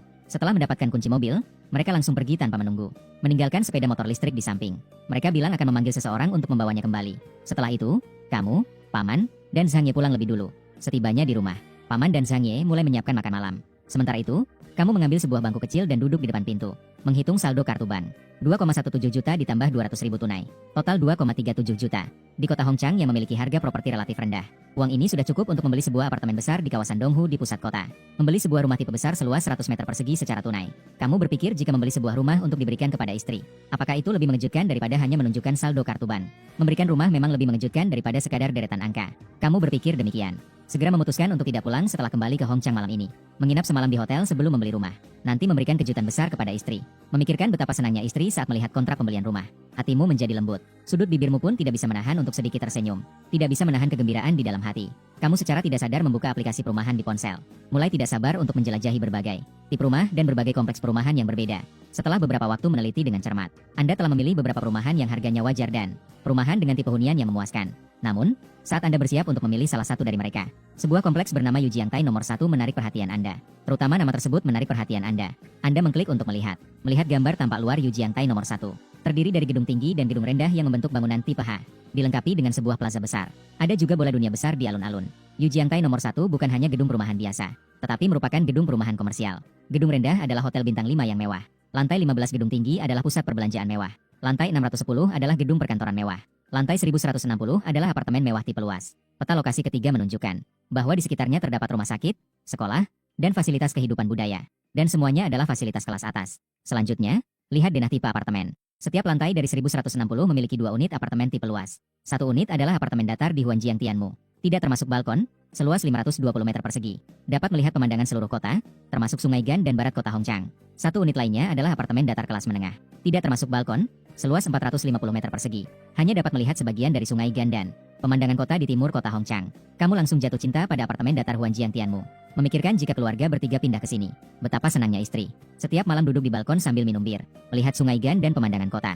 Itu semua adalah hal yang romantis. Kamu memutuskan untuk mencari rumah yang cocok di kota Hongchang. Memberikan kejutan untuk keluarga.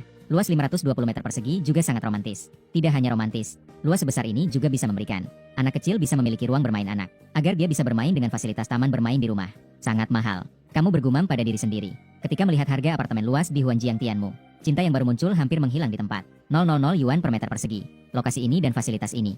Harga ini tidak terlalu tinggi. Tapi jika ditambahkan 520 meter persegi, total harganya menjadi 15,6 juta. Bagaimana kalau malam ini kita pergi ke Tianxiantang? Pertama, kita harus mendapatkan uang muka.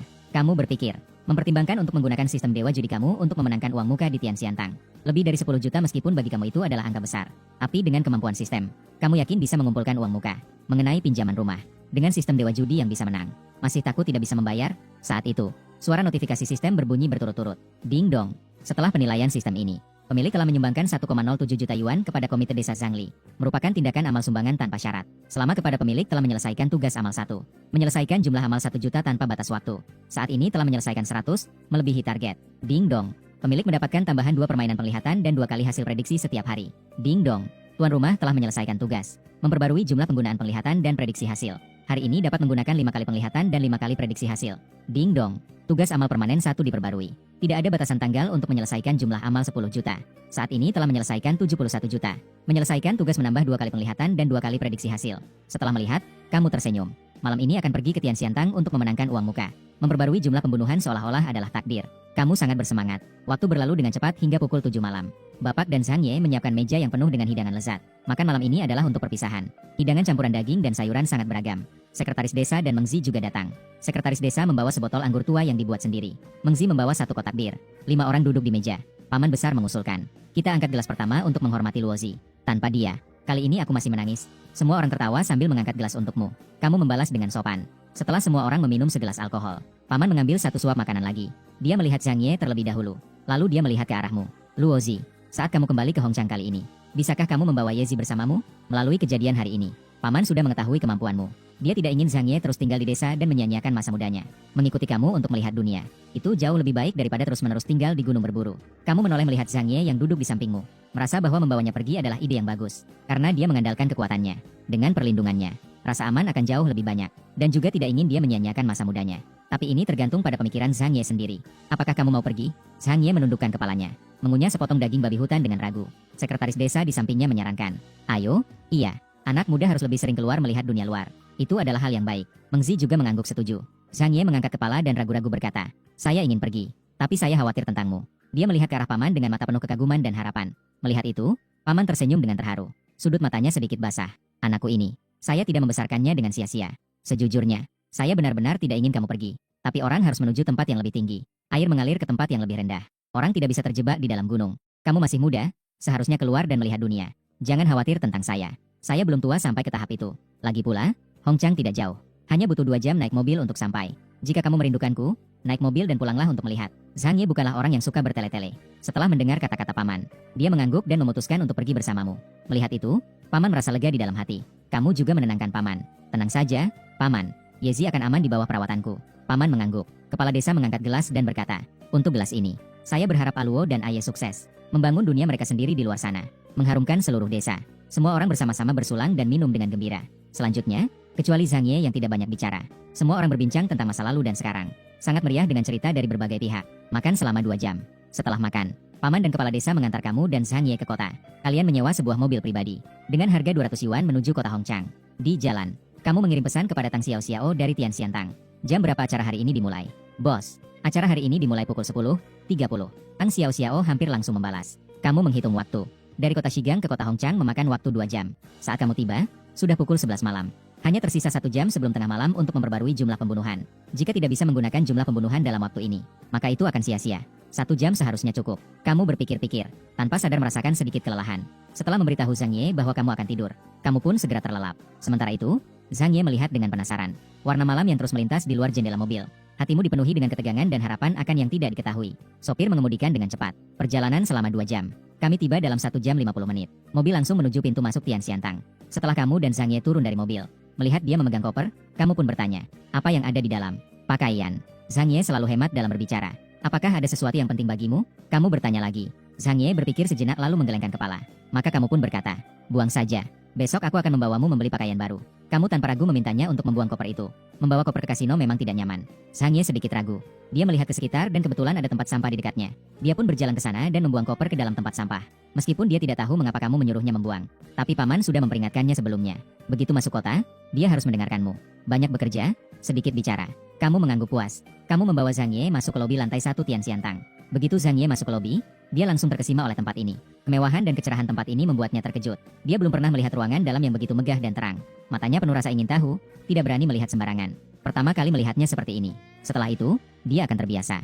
Kamu memperhatikan ekspresinya dan berkata sambil tersenyum. Kebetulan pintu lift terbuka. Maka kalian pun masuk ke dalam lift. Zhang Ye terlihat sedikit gugup. Ini kan pertama kalinya dia naik lift. Ngomong-ngomong, Luo Ge, kita kesini untuk apa? Lift sudah berjalan setengah jalan. Zhang Ye baru teringat untuk bertanya. Mendengar itu, kamu tersenyum lebar dan berkata, menang di apartemen besar. Dengan suara, ding, dari pintu lift. Kalian tiba di kasino lantai 6 Tian Xiantang. Kalian semua terpesona oleh kemewahan kasino. Terutama Zhang Ye. Dia tidak bisa memahami di sebuah desa Zhangli yang bahkan lampu jalannya adalah barang mewah. Namun di sini begitu megah. Silakan jalan-jalan sendiri.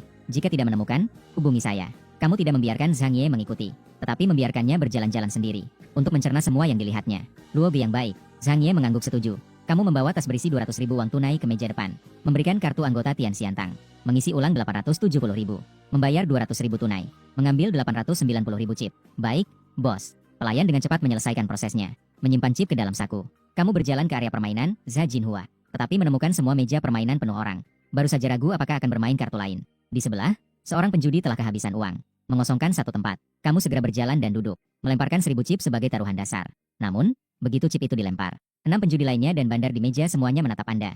Terlihat agak bingung. Dealer wanita yang cantik mendorong semua chipmu kembali dengan tongkat. Tuan, meja ini memiliki taruhan dasar 10.000. Dia menunjuk tulisan berwarna emas di samping dengan tongkat. Maaf, saya tidak melihat. Kamu dengan canggung mengumpulkan 1000 chip. Mengeluarkan lebih banyak chip dari saku. Kamu memiliki sistem dewa judi. Tidak takut untuk bertaruh besar. Sebaliknya, semakin besar taruhan, semakin cepat menang. Seorang penjudi berusia 50-an dengan gaya Mediterania di meja yang sama. Melihatmu mengeluarkan uang, ia tertawa sinis. Jika tidak mampu berjudi, jangan berjudi. Tidak berjudi tidak akan mati. Cepatlah, jangan buang waktu. Yang berbicara adalah pemain di sebelahmu. Seorang wanita cantik berusia 40-an. Dia terlihat sangat tidak sabar. Kamu tidak menghiraukannya. Mengeluarkan 10.000 chip dari saku dan melemparkannya ke dalam kolam hadiah. Setelah semua orang memasang taruhan, dealer mulai membagikan kartu. Karena aturan di meja, termasuk Anda, kami ada 7 orang. Dealer tidak ikut dalam permainan, hanya membagikan kartu. Di putaran ini, siapa yang berbicara terlebih dahulu? Sambil melihat kartu, kamu bertanya. Di putaran sebelumnya, saya menang. Lawanmu, seorang pria parubaya dengan alis jarang, menjawab. Kamu segera mengerti bahwa di putaran ini, kamu yang berbicara terlebih dahulu. Tunggu dealer membagikan kartu. Kamu dengan santai melemparkan 10.000 chip. Diam, 10.000. Wanita cantik itu melihat sekilas dan langsung membuang kartunya. Lawan di sebelah wanita cantik, seorang pria berkacamata, tidak melihat kartunya. Diam, mengikuti 10.000. Wanita dengan kucing biru yang dipeluknya juga tidak melihat kartunya. Diam, mengikuti 10.000. Petaruh Mediterania diam, mengikuti 20.000. Pemuda campuran berambut pirang melihat kartunya dan kemudian membuangnya. Pria tanpa alis juga membuang kartunya setelah melihat. Giliranmu, kamu melemparkan 20.000. Diam, mengikuti. Pria berkacamata sedikit ragu setelah melihat kartunya. Dia dengan tegas membuang kartunya. Wanita kucing biru juga membuang kartunya. Sekarang di meja hanya tersisa kamu dan 2 petaruh Mediterania. Giliran Mediterania untuk berbicara. Dia memasang taruhan 20.000. Kamu sedikit ingin menggunakan penglihatan untuk melihat kartu. Tapi mengingat hanya tersisa satu lawan. Dan lawan belum melihat kartu. Merasa sementara ini tidak menguntungkan. Dia memasang taruhan 21.000. Kamu taruh dulu 2 kali. Segitiga hitam mengarah ke kanan mungkin dia akan membuang kartu. Dengan begitu, kamu bisa menghemat penggunaan penglihatan. Mediterania tidak melanjutkan taruhan. Dia mengambil kartu dan melihat 2 kartu terlebih dahulu. 2 kartu pertama tampaknya memberinya harapan. Kartu terakhir dia lihat dengan sangat teliti. Sial. Mediterania melihat kartu ketiganya tidak memuaskan. Dia mengumpat dengan suara rendah. Lalu dia melemparkan 40.000 chip dan berkata padamu, buka kartu. Dan langsung membuka kartu. Itu adalah hati 7, wajik 8, wajik 10. Melihat itu, kamu tertegun sejenak. Dia bahkan tidak membuang kartu kecil 10. Dia memasang 40.000 untuk membuka kartu. Ini membuatmu merasa bahwa lawan di meja ini dan yang sebelumnya kamu temui sangat berbeda. Lawan-lawan sebelumnya. Begitu melihat kartu kecil 10, mereka sudah membuangnya lebih awal. Tidak mungkin untuk membuka kartu. Tapi Mediterania ini berani bertaruh pada peluang kecil ini untuk mengalahkanmu. Maka kamu juga membuka kartu.